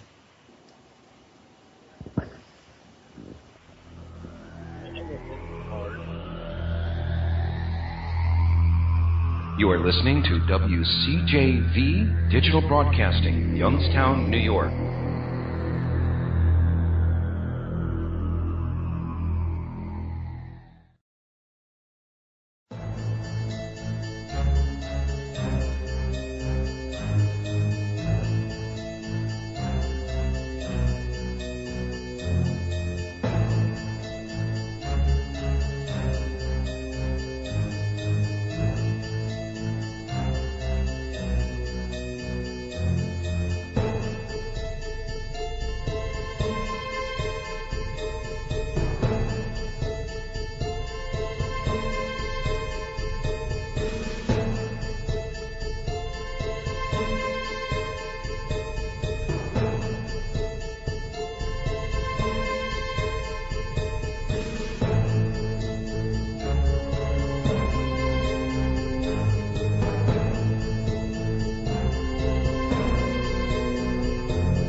Of her stabbing me in the back, behind my back sort of thing, to form a little circle. Hello? Hello, yeah, we're back. I was just saying to you guys on break about how I think that there's really too much degradation in the world about certain experiences that we don't have any control over. We share them with the wrong people, and they end up talking crap, and you lose friends along the way. You have family members that, distance themselves, and I just think it's really an unfair thing to have to endure. Hope everybody's enjoying the show so far. So I got a story I want to, maybe somebody can enlighten me on. Are y'all ready? Are we ready? For my story. I'm ready. Okay, well, I mean, don't all yell at me at once. I know you're on the edge of your seat for my story. Yes, we are. Does anybody believe in chupacabra? I've not yet seen one. I believe in what? Chupacabras. Chupacabra? Does anybody know what a chupacabra please do indulge. Yeah, chupacabra, the goat eater or whatever. Yeah. Yeah, it's Spanish for goat sucker because they drink the blood of sheep and goats and stuff. Oh, is that the one that's in? Is that the one that's in your state? Mexico, Puerto Rico, Southern California, Southern Arizona. Well, now they said that, Roger, they said they killed one south of Dixon, Tennessee. But listen, here's what I wanted to say. I lived up outside of Paducah, Kentucky for 6 years, and my neighbor had a bunch of sheep. Well, one night he came over, or one day he come over to the house and he wanted to know where my dog was. I was like, well, he's where he always is, laid out here in the yard. Why? And he said, well, has he ever bothered sheep? No, my dog's a cattle dog. He don't bother sheep. And I asked him why, and he said out there in his field he had 26 dead sheep. They had their throats ripped out, and not a carcass was missing. They hadn't been chewed on. Just something ripped the throats out of them and left them laying there. There wasn't a bunch of blood, so something pretty much drank the blood out of those sheep, all in one night, 26 of them. I mean, so I don't know if any of y'all are versed in the chupacabras or not, you know, from South America, Latin America, and the Midwest, especially through Texas. They say there's a bunch. They say there's been a few up in North Dakota and Montana. And like I said, they claim they killed one in Dixon, Tennessee, which is where, Roger? Middle Tennessee? Yeah. Why is everybody reverbing here? I don't hear it, Raj. Dusty's doing it. I'm doing it. Not just... What was that? I heard that. Isn't it funny how every time Roger gets on, it happens? Someone's got a TV on or something? What is all this dadgum reverb?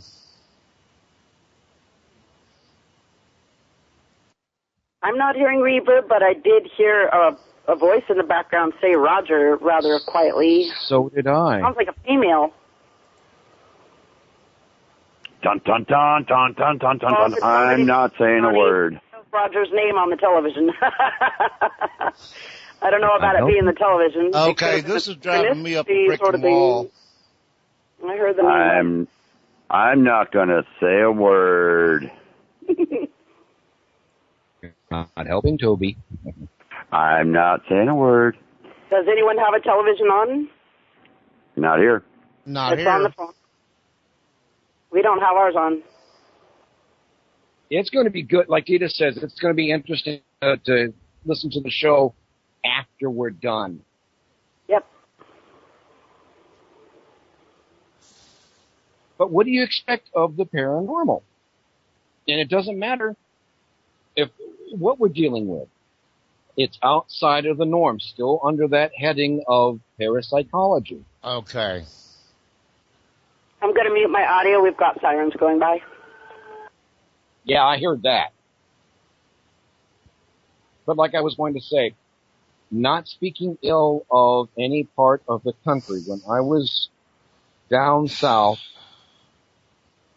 I heard that. That was me. Well, I'm talking Georgia, south. Somebody came up and said, I caught this creature. I caught this creature. Didn't know what it was.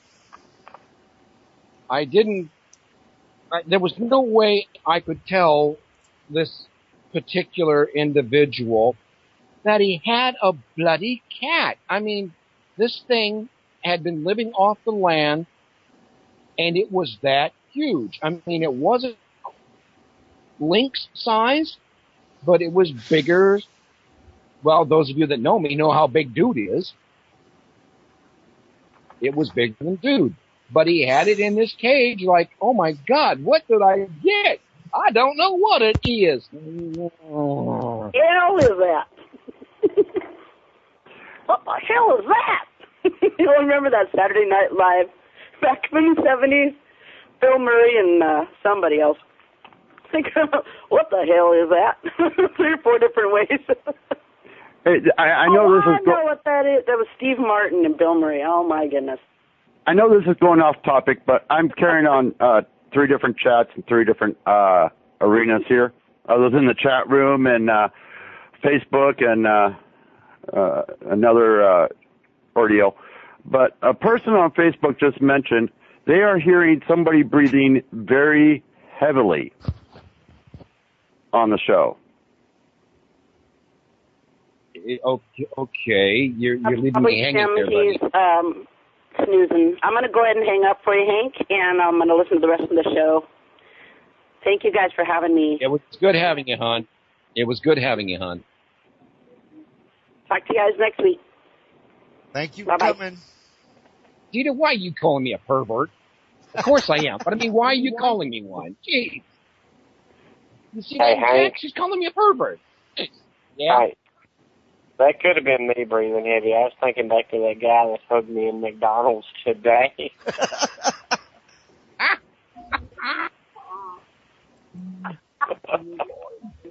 Does it remind you of Joe Dirt and the Indian guy? That hug was totally asexual. I don't know about that because I just... That wasn't me. That was Roger that was doing the heavy breathing. Oh, well, that's... She's talking about you. I wasn't breathing. I'm going to mute this. No, it's quite interesting that somebody that's listening to the show is actually hearing this. Yeah, how can they be hearing that? Oh, because they're listening to the show. Duh. Hey, you backed away from your mic there, Roger. You what? You backed away from your mic there. I can almost hear you. You know, I still think it's odd that y'all heard voices and heavy breathing, and I'm sitting here called into the radio show on my phone, and I haven't heard any of it through my phone, but y'all can hear it on the computer. I'm listening to it on my phone, and I hear it all. Well, I was just going to say. Data's laughing. Yeah, I know. But here's the thing, all right? Here's a perfect example. I have my Toshiba laptop with diddly squat hoop pops of speakers. I have to hear everything on a set of external speakers. Now, the same friend or another friend of mine who I went and helped get a computer or a laptop, she got a Toshiba also, but she got Harman Kardon. Yeah, I said that right. Speakers. It's like, why is it I always do something better for somebody else than I do for me? Yeah. What I'm trying to get at, aside from the humor, is that you got to be dealing with the quality of your speakers. I'm not saying that they're bad, that they're working, but it's also the quality of your speakers. Now I've got two Altec speakers for external use, which is also how we listen to our EVPs when we're reviewing them. And sound is much better, a little bit better quality of speaker than my onboard speakers on my laptop.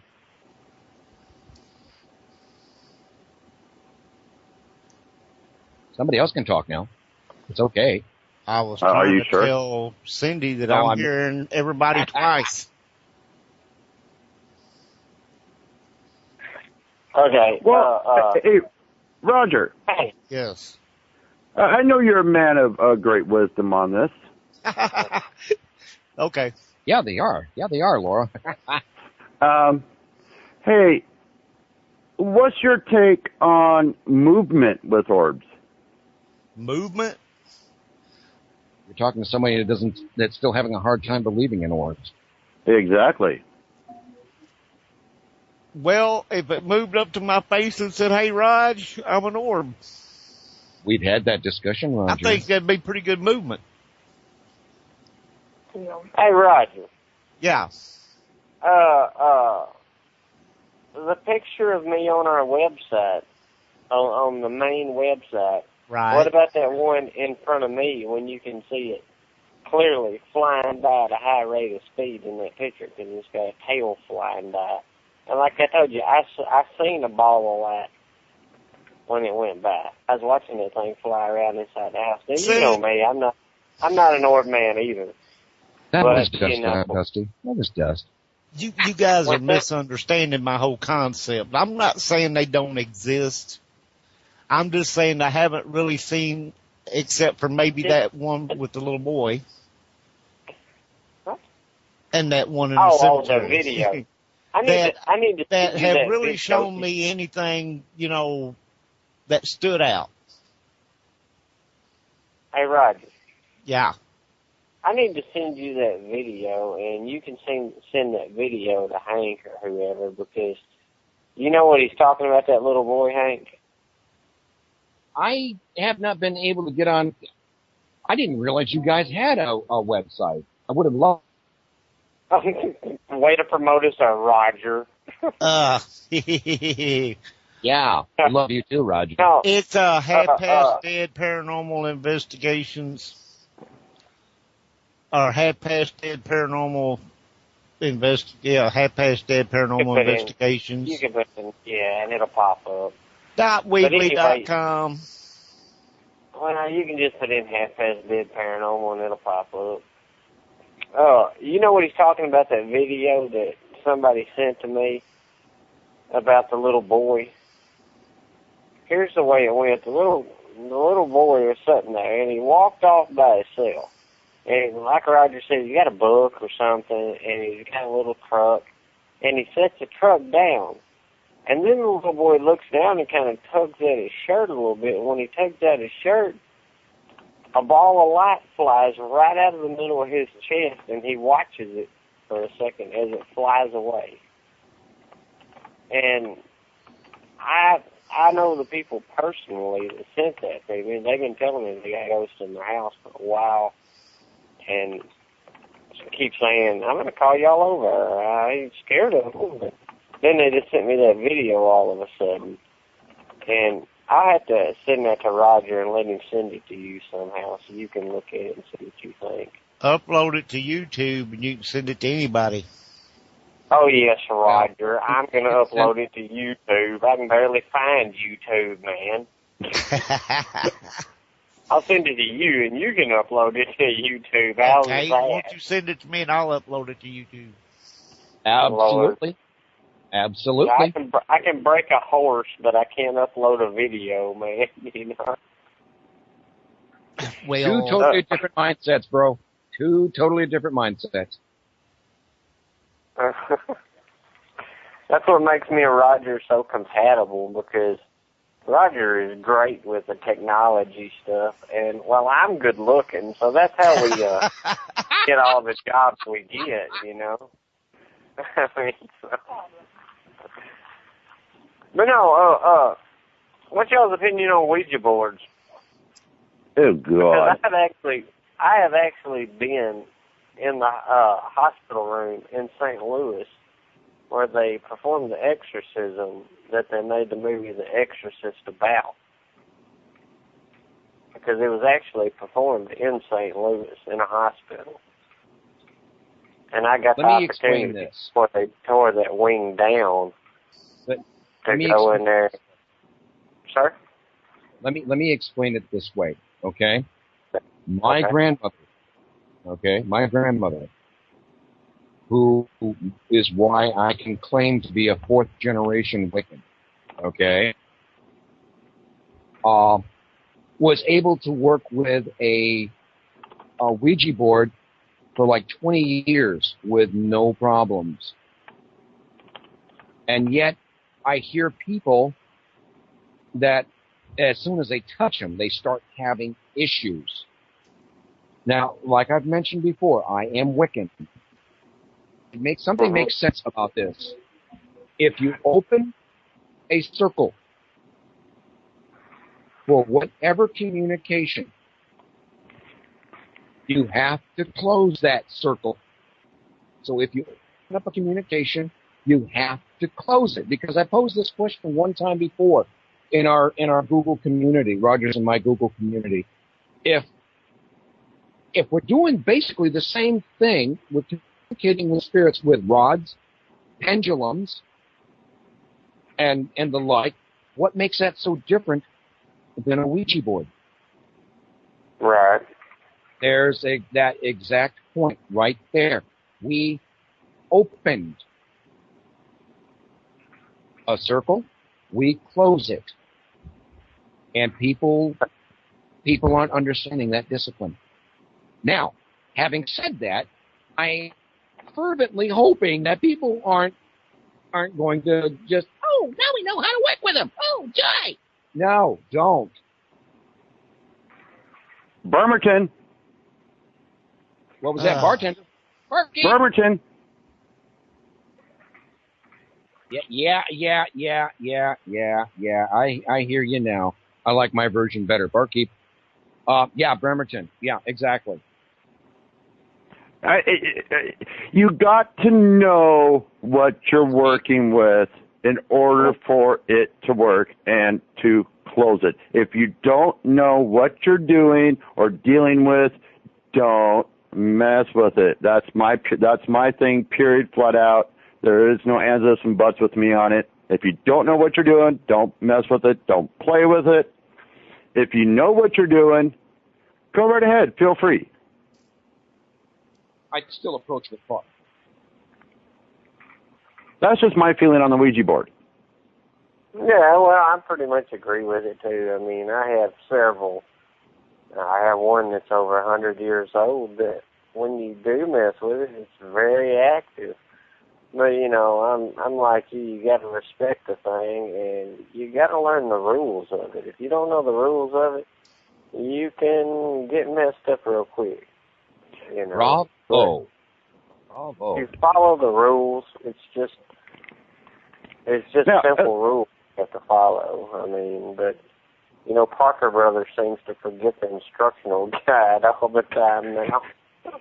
Now, unless if you get somebody like me messing with the Ouija board, that's like bad juju. Well, I can tell you an interesting story about the Ouija board. I've carried Roger to this spot, and I told him this story. We went to an Indian mound, which is right down the road from my house. Well, I say that right down the road from my house is 10 miles, because, you know, that's right down the road. But anyway, me and my ex-wife and my nephew went out there, and we was just doing a little investigation, and wasn't nothing happening. And my nephew said, "Hey, Dusty, go get the Ouija board out. Let's see what happens." So we got it out, and we were sitting over there by the Indian mound, and we got to playing it, and of course it started moving and all this stuff, you know, and the blanket started moving around. Well, then we started hearing voices out in the woods. Well, they kind of freaked out a little, you know, and I said, well, it's probably just coon hunters, you know. I mean, we are a big coon hunting community around here. Well, the closer the voices got, the more we understood that they was not speaking English. And then the trees growing out of the Indian mound, and just the trees growing out of the Indian mound, started swaying around like the wind was violently blowing, and none of the other trees surrounding was, just the ones out of the Indian mound. And of course, I was sitting there looking straight up at the trees and listening to the voices, and I said, "Oh my God, are y'all seeing this? Y'all?" And by the time I turned around and looked, they was getting in the car, you know, a good 100 feet away. They both hauled butt when the trees started moving, just left me sitting there alone and to pack all of our gear up. But, you know, I mean, it's things like that, you know, you got to watch out for those things. I mean, they can be bad or they can be a useful tool if you know what you're doing. Like everything else, you have to respect. I have so many tarot cards. I have no problem.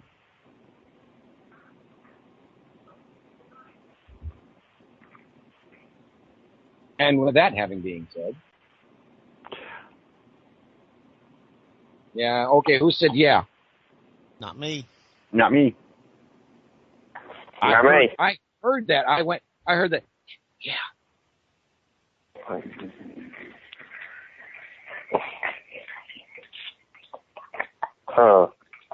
Is there like a fourth party on or something? Yeah, that's what I was just thinking. Somebody whispering. Laura, you don't have the TV, do you? Oh, Laura hung up. That's right. Laura hung up. So there's no reason to be hearing anything through her phone.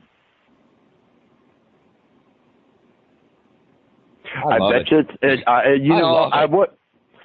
I wouldn't be amazed if it was Sam. I heard whispering.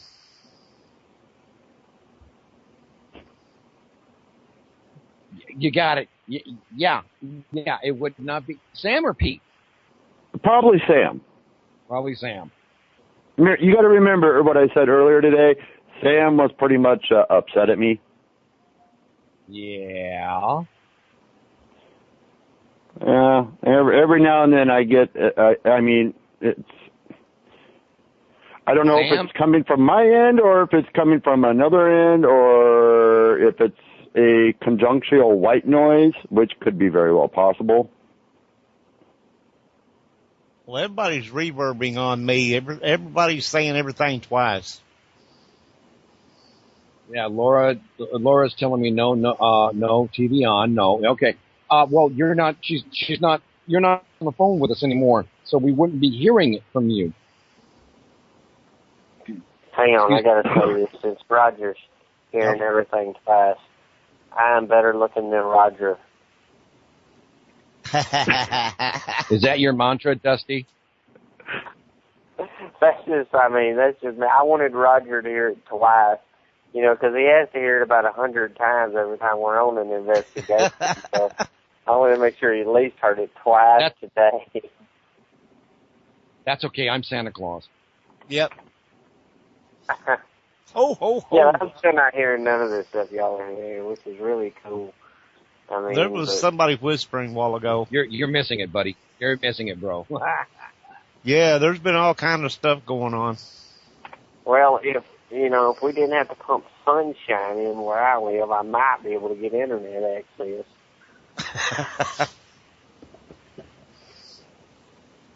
Like they told me when I was stationed at Fort Gordon, there was some first sergeant out there. He said he's living so far away from everything, it takes 32 stamps just to mail the letter to the mailbox, and another 32 to get it from there.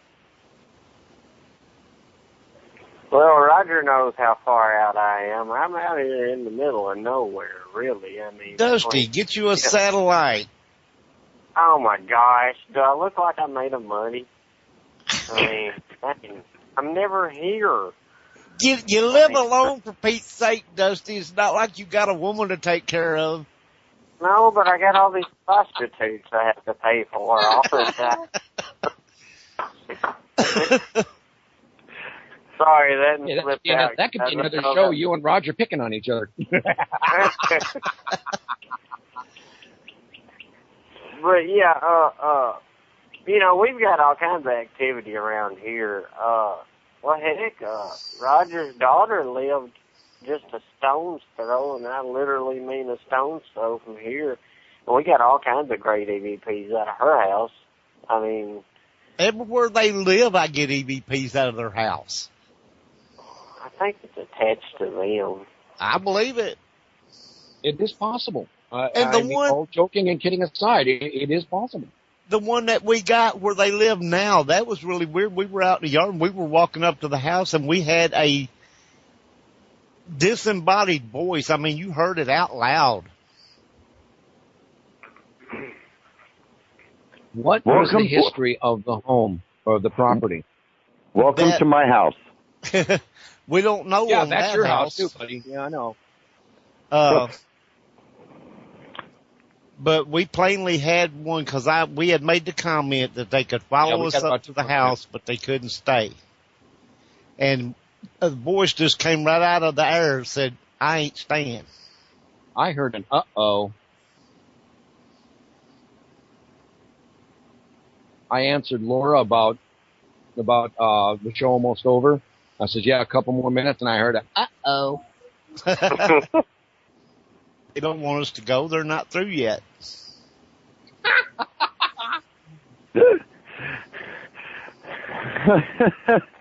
Now, I don't know what's on their agenda, but I don't think they're ready for us to go yet.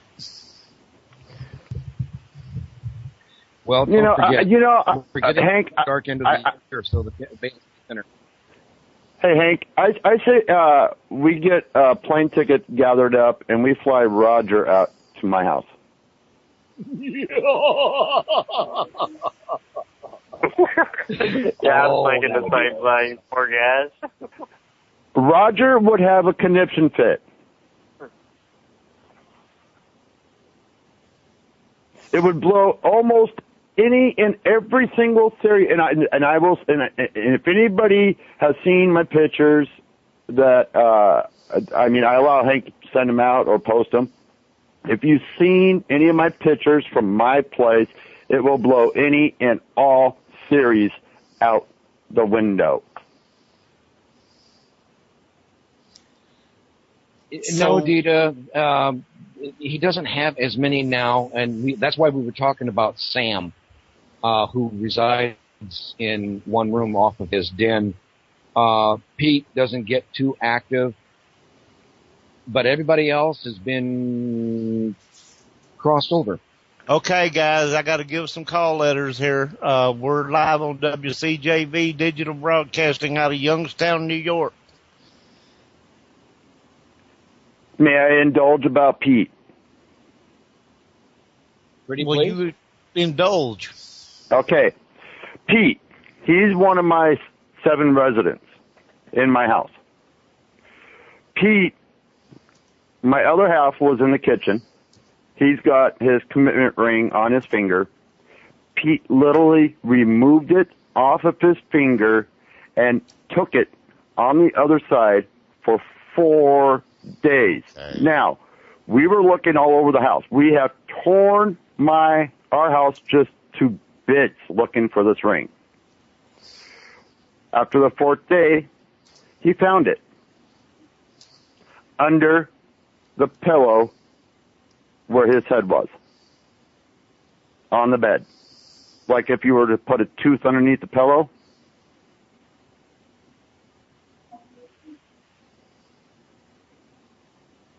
I caught that. Did anybody else? What did you hear? No, about the pillow and the ring. I've heard the story so many times.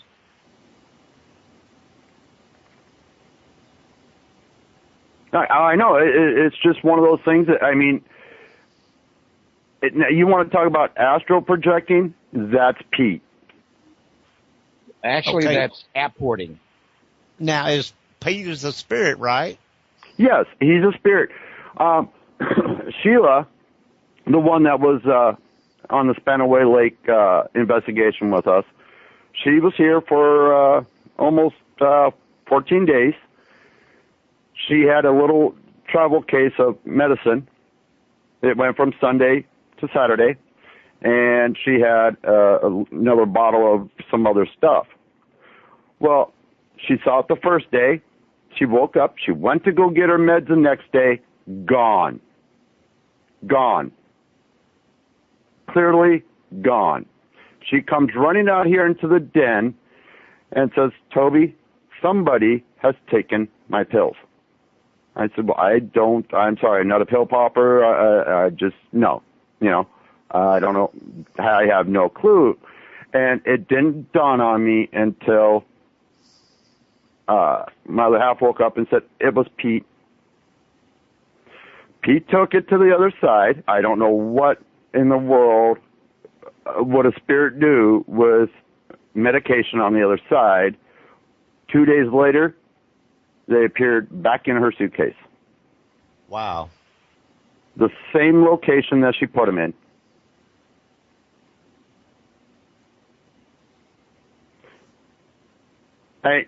This is what I said. Roger, I would love to fly you out here to give you first taste of this house. This house will take any and all theories that are textbook, that are proven by other paranormal investigation teams, major, minor, and it'll blow them right out the window.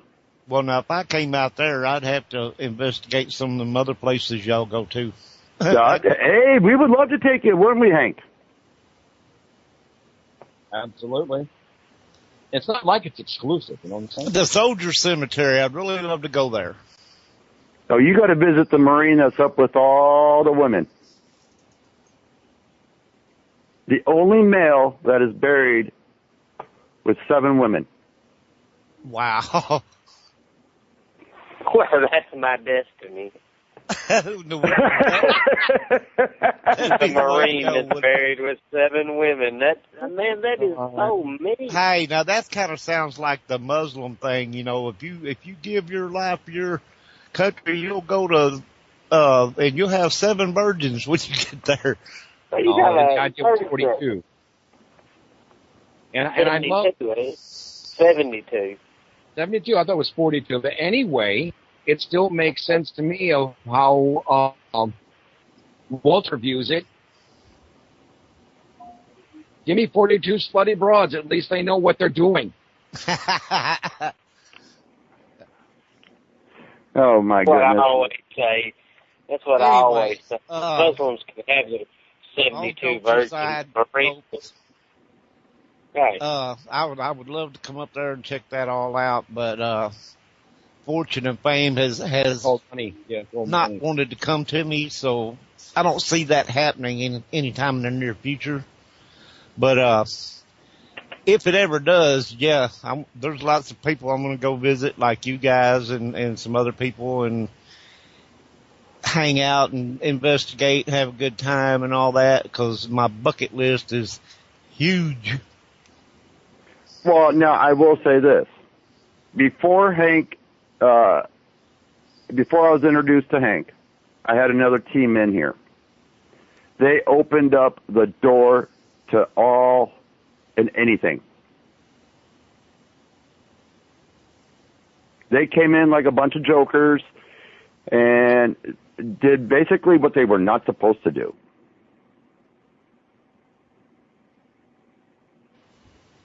Funny how some people will do just that, huh? Well, you need to explain that one, Tim. Or Toby. Okay. I just saw Laura, and that's what made me think Tim. Yeah, no problem. I'll explain it to Roger. Okay, what happened was, prior to all this, we had coffee pots turning on and off. We had our oil furnace, which the breaker was turned off. There's 3 other switches for it. They were turned off. There's no oil in this furnace. My other half and I went shopping one day. Coffee pots were turned on. The furnace was on. Our thermostat gets turned up to 70 degrees. And we're like, I know I didn't touch it. So we called this one team in, a so-called well-known group in to investigate it. Well known for what, though? Supposedly paranormal. Well, they come in. Okay? Well, instead of reading the house like this one gal said that she was going to do, she literally was reading me. Well, I got a spirit guide, and my spirit guide was like, excuse me, and was basically shutting her down. Now, I've had other mediums around here in the Puget Sound area. I've got typed out memos of the reads of my house, and they were shut down. Now, yes, they brought in a Wiccan, they brought in a pagan, they brought in a Christian, they also brought in a Pentecostal. And a Pentecostal basically supposed to be a Christian? Supposedly, yes. I believe a Pentecostal is the start of going into the Christian religion. Okay, Pentecostal, to me, I've always heard the term holy roller used. Yeah. That's what I'm getting at. Yeah. Roger, be nice with Christian people. I'm sorry, but that's what I've always heard them called. And I went to a Pentecostal church in Hickman one night, and they like to tear my arms off. Oh, my God, I'm using my phone right now. So they came in, I mean, they just did everything wrong. They were scared to death by one of my residents. One was down in our lower end of our house, was in a bedroom, and she came barreling down the hallway and said, "I'm out of here." Dude, run. Yeah, I was like, wait a second, you're supposed to be a paranormal investigation team. What the hell are you doing running away? Well, needless to say, kind of find out, I did some research on this group and kind of find out a lot of the stuff that they do was farce. So I can tell you, not so much true stuff on their web pages and stuff like that. Mm-hmm. Well, I can tell you, if you ever see me and Roger running, you better run faster. Yeah, I'm going to get me one of them shirts. If you see me running, you better run because something's chasing me. Well, now, I'm the other way. I see people run, I go the direction that they're running away from. Because I want to know what it is. Well, I'm just telling you, if you see me running, I probably wouldn't run that way because I'll face anything. Everybody That's what we're basically saying is if you see us running, you better believe Satan himself's after us because we're not going to run from much. Yeah, you better keep up if you see me running. Well, I can't say anything. I got combat mentality to where, being a former medic in combat, that's not my forte. My forte is to run to the action. All right, you were a corpsman. Yes, I was a corpsman. You had better training than I did, and I was a medic. I am not gonna go there. If I come there at any point in time, I guarantee you I will not run. Was anybody a dust off? Pardon me? Was either one of y'all a dust off? No, I was on the ground. No. Toby was with a bunch of Marines. Hoorah, yes. brother. I did 3 years of hell with the Marines. Hoorah, my brother. Thank you. Salute. But the main thing with this group, when we do an investigation, my group, Renegade Investigators of the Paranormal, we provide a copy of our evidence. And they didn't. None. So I got a group running around here in Western Washington with pictures of the inner parts of my house. We used to provide evidence, but the Pentecostals tore Roger's arms off. So. Hey, you think I'm joking? I'm not joking. No, I don't want to get back on that, Roger. Somebody made me Pentecostal. I just couldn't stand saying it one more time. I was sitting on the end of the pew, okay? Oh, my Lord. With my arm hanging over the side. Everything's going along fine. Then all of a sudden, about 30 or more 300-pound women get up and start running around and around and around the room, and I took my dang arm off. And the preacher goes leaping across the daggum pews and everything, and I'm like, get me the hell out of here. Oh, golly, Bill Roger. These people are nuts. Believe it or not, that's how I was raised. Anybody got a ghost story about right now before we offend a bunch of people? I'm not kidding. Scared me after that. I'd be more scared of that than I would be a ghost. Maybe I need to be Pentecostal. If I can get 200 or 300 women running around me, you didn't want them women running around you. That would be heaven to me. No, you just think it would be. Huh? I ain't kidding you. Wasn't none of them. I mean, they barely fit through there between the wall and the pew. Oh. That's why they like to take my arm off. Well, I'm not going to say a word about Christians or anybody else like that because I was grabbed by the arm when I was over in Italy by two nuns while I was on liberty. And these two nuns took me into the church. You had a good experience with that. Yeah, I had a very good experience. They marched me right up to the front, right to the priest. The priest turns and looks at me, walks off into this other room, walks back out. And he's got something in his hand, and I don't know what it is. Well, I got these two nuns. I'm not sure this thing turning into worse than Roger's story. Oh, no. Oh, well, it could. It might. I don't know. At any rate, he's got his back turned to me, and he's doing this Latin type of a sermon. He's doing a blessing. Yeah, he's doing a blessing. Then he turns to me, hands me a rosary, places it over my head, and the two nuns let go of my arms and guided me out of the church.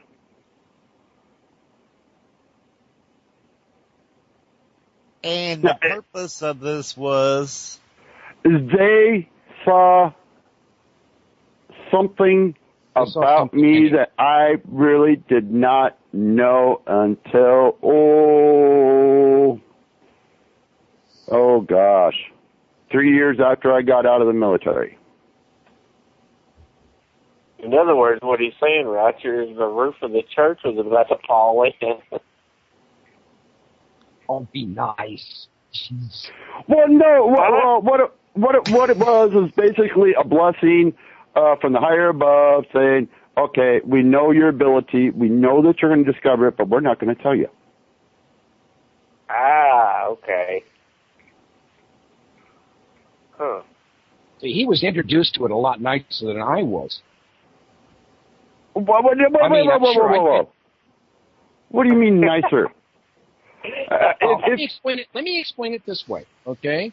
My first psychic experience. Now, everybody, a lot of people, they get feelings, they get vibes, and they know they shouldn't be doing something or not know why it's happening.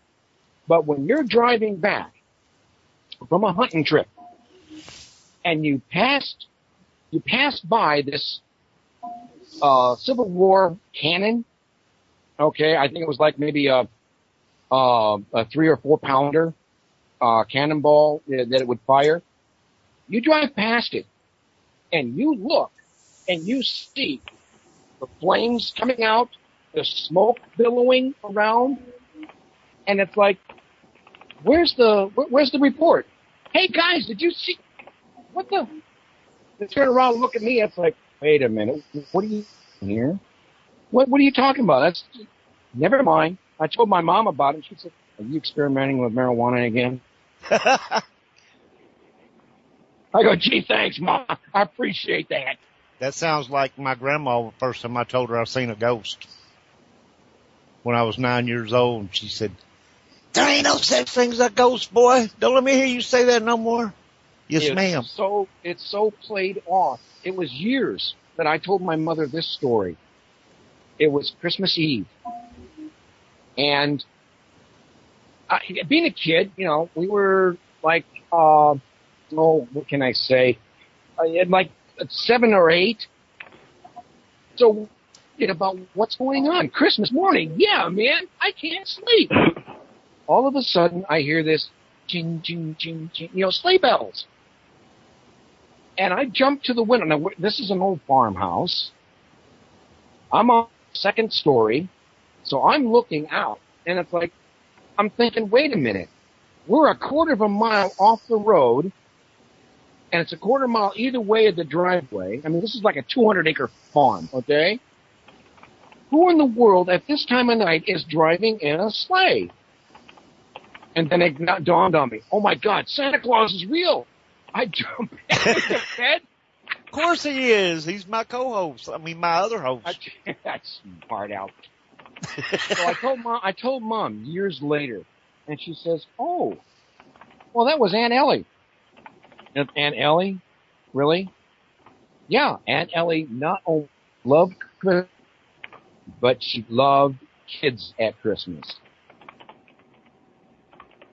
So you could actually say that was my first real paranormal encounter.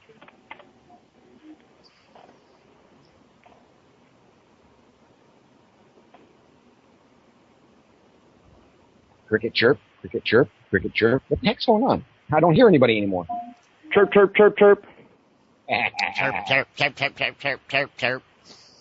There you go, Roger. That kind of explains a little bit.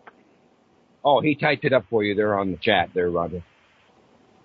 Yes. I saw that. It was a gem. She was something else. I didn't know her, but she was one of those family members that had passed on before I was born.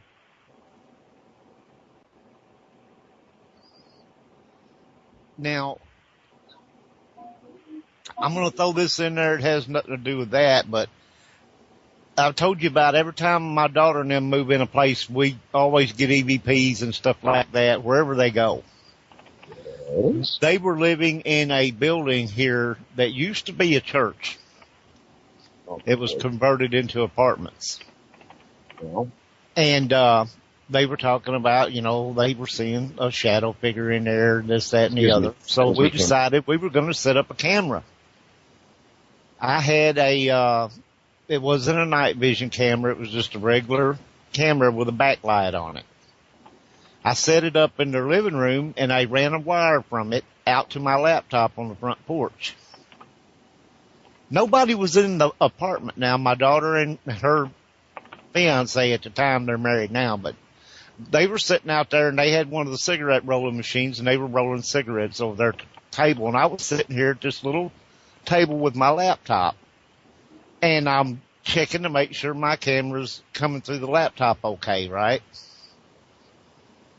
A woman walks up, bends down, looks dead in the camera, waves at me, and then poof, she's gone.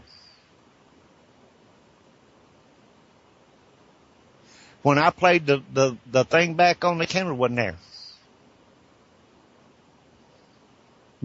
Here's your sign. Hello. Now, she looked so real, I could describe her. Long, curly, brown hair, about shoulder length, really tight curls. Blue shirt, blue jeans. And she looked to be, not Asian, not really Mexican, but, you know, dark complected. Probably looked to be like in about maybe early 20s. Basically a young thing when she passed. But she bent down, put her hands on her knees, looked dead into the camera, and then waved and smiled, and then poof, she was gone. Hey, and it was not there on the tape. Roger, I can almost top that. The only reason I say I can't top it is the fact that I didn't get a video recording. I didn't either. It wasn't on the camera. It wasn't on the. Yeah, you saw. But let me finish explaining. Okay, I'm sitting there and I'm doing my charting. I was working as a certified nursing assistant in this nursing home in Indiana, and all of a sudden, keys jingling.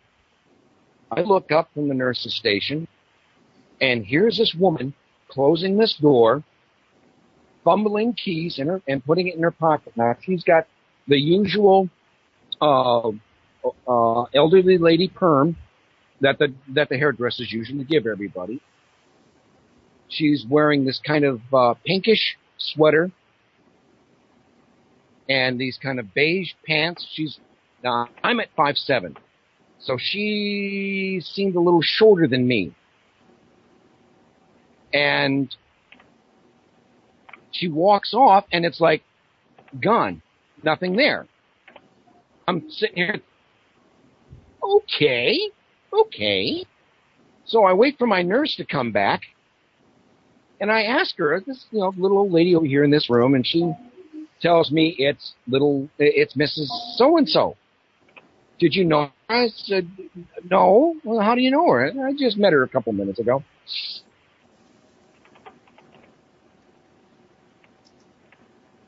No, ha-ha? Oh,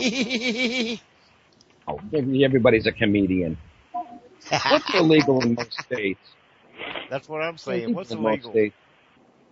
IR cameras. Oh, okay. Depends on what you're using them for.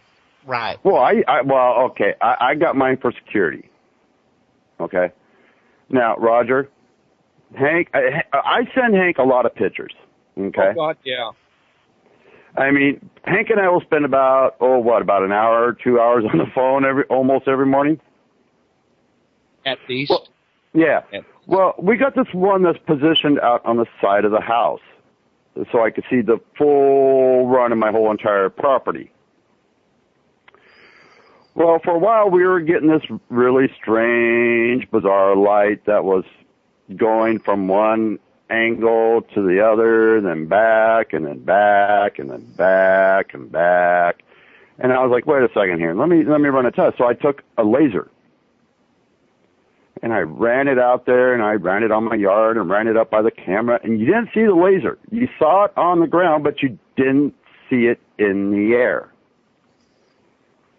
Okay, fine. That only happened for about a week. Now, my other half and I were sitting here, and next thing you know, we were seeing this face that would just pop up on the IR camera outside. It would just pop up and disappear, then pop up again. I mean, it was straight up, 2 eyes, a nose, a mouth, a chin, and then you saw the neck, and that was it. Well, we're sitting there, we're kind of trying to catch it on camera. We're trying to get still shots of it, and we could not time it. Every time we get ready to hit the shot, it'd be gone. Well, hey, we got about 4 minutes left, guys. Don't tell Roger. Yeah. 4 minutes.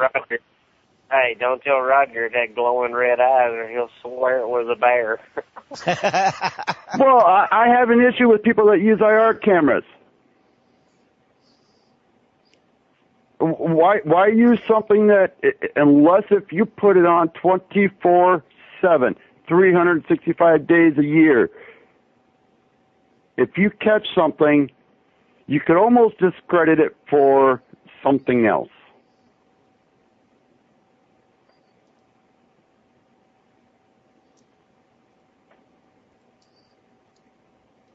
Well, now, that's what we use, our cameras on a DVR for investigations and all, and we've had pretty good luck with them, actually. I mean, we got one where I was sitting in a room in the pitch black, and we picked up spirits walking through. You know what I'm talking about, Roger, over at Kelly's house.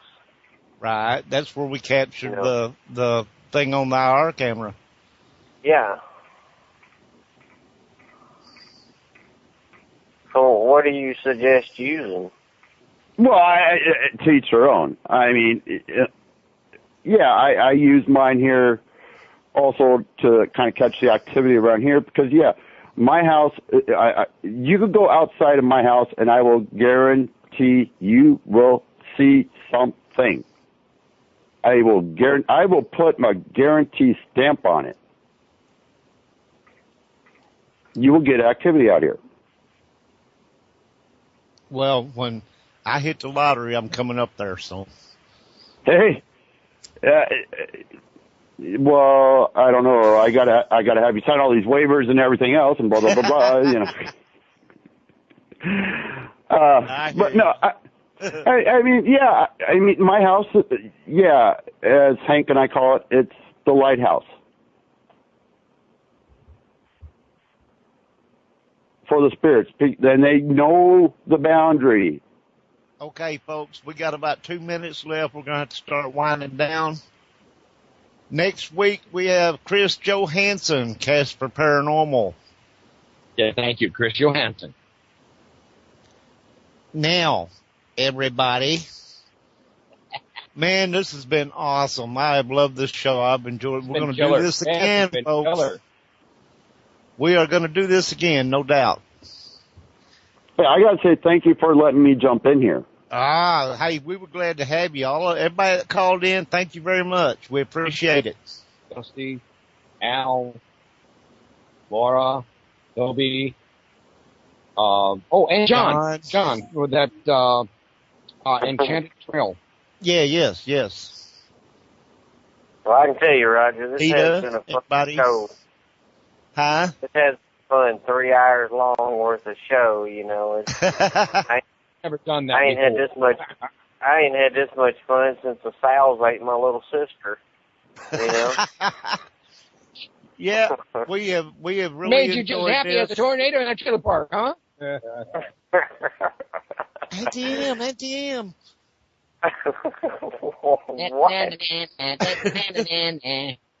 Of course, all I got to say is in April, I will be traveling. On your sister. I can't wait for April. I'm sorry, Toby. He kept breaking up on that. Yeah, I know. Toby jumped in there about the time I was talking about dropping a house on Dusty's sister. Oh, geez Louise. I was saying I can't wait for April because I will be literally touring the U.S. Lovely. Folks, we got to go. We will see y'all next week. Same bat channel, same bat time. And if you can't be normal, just be paranormal and join us. We'll see you next week, folks. Good night. Blessings. Thank you.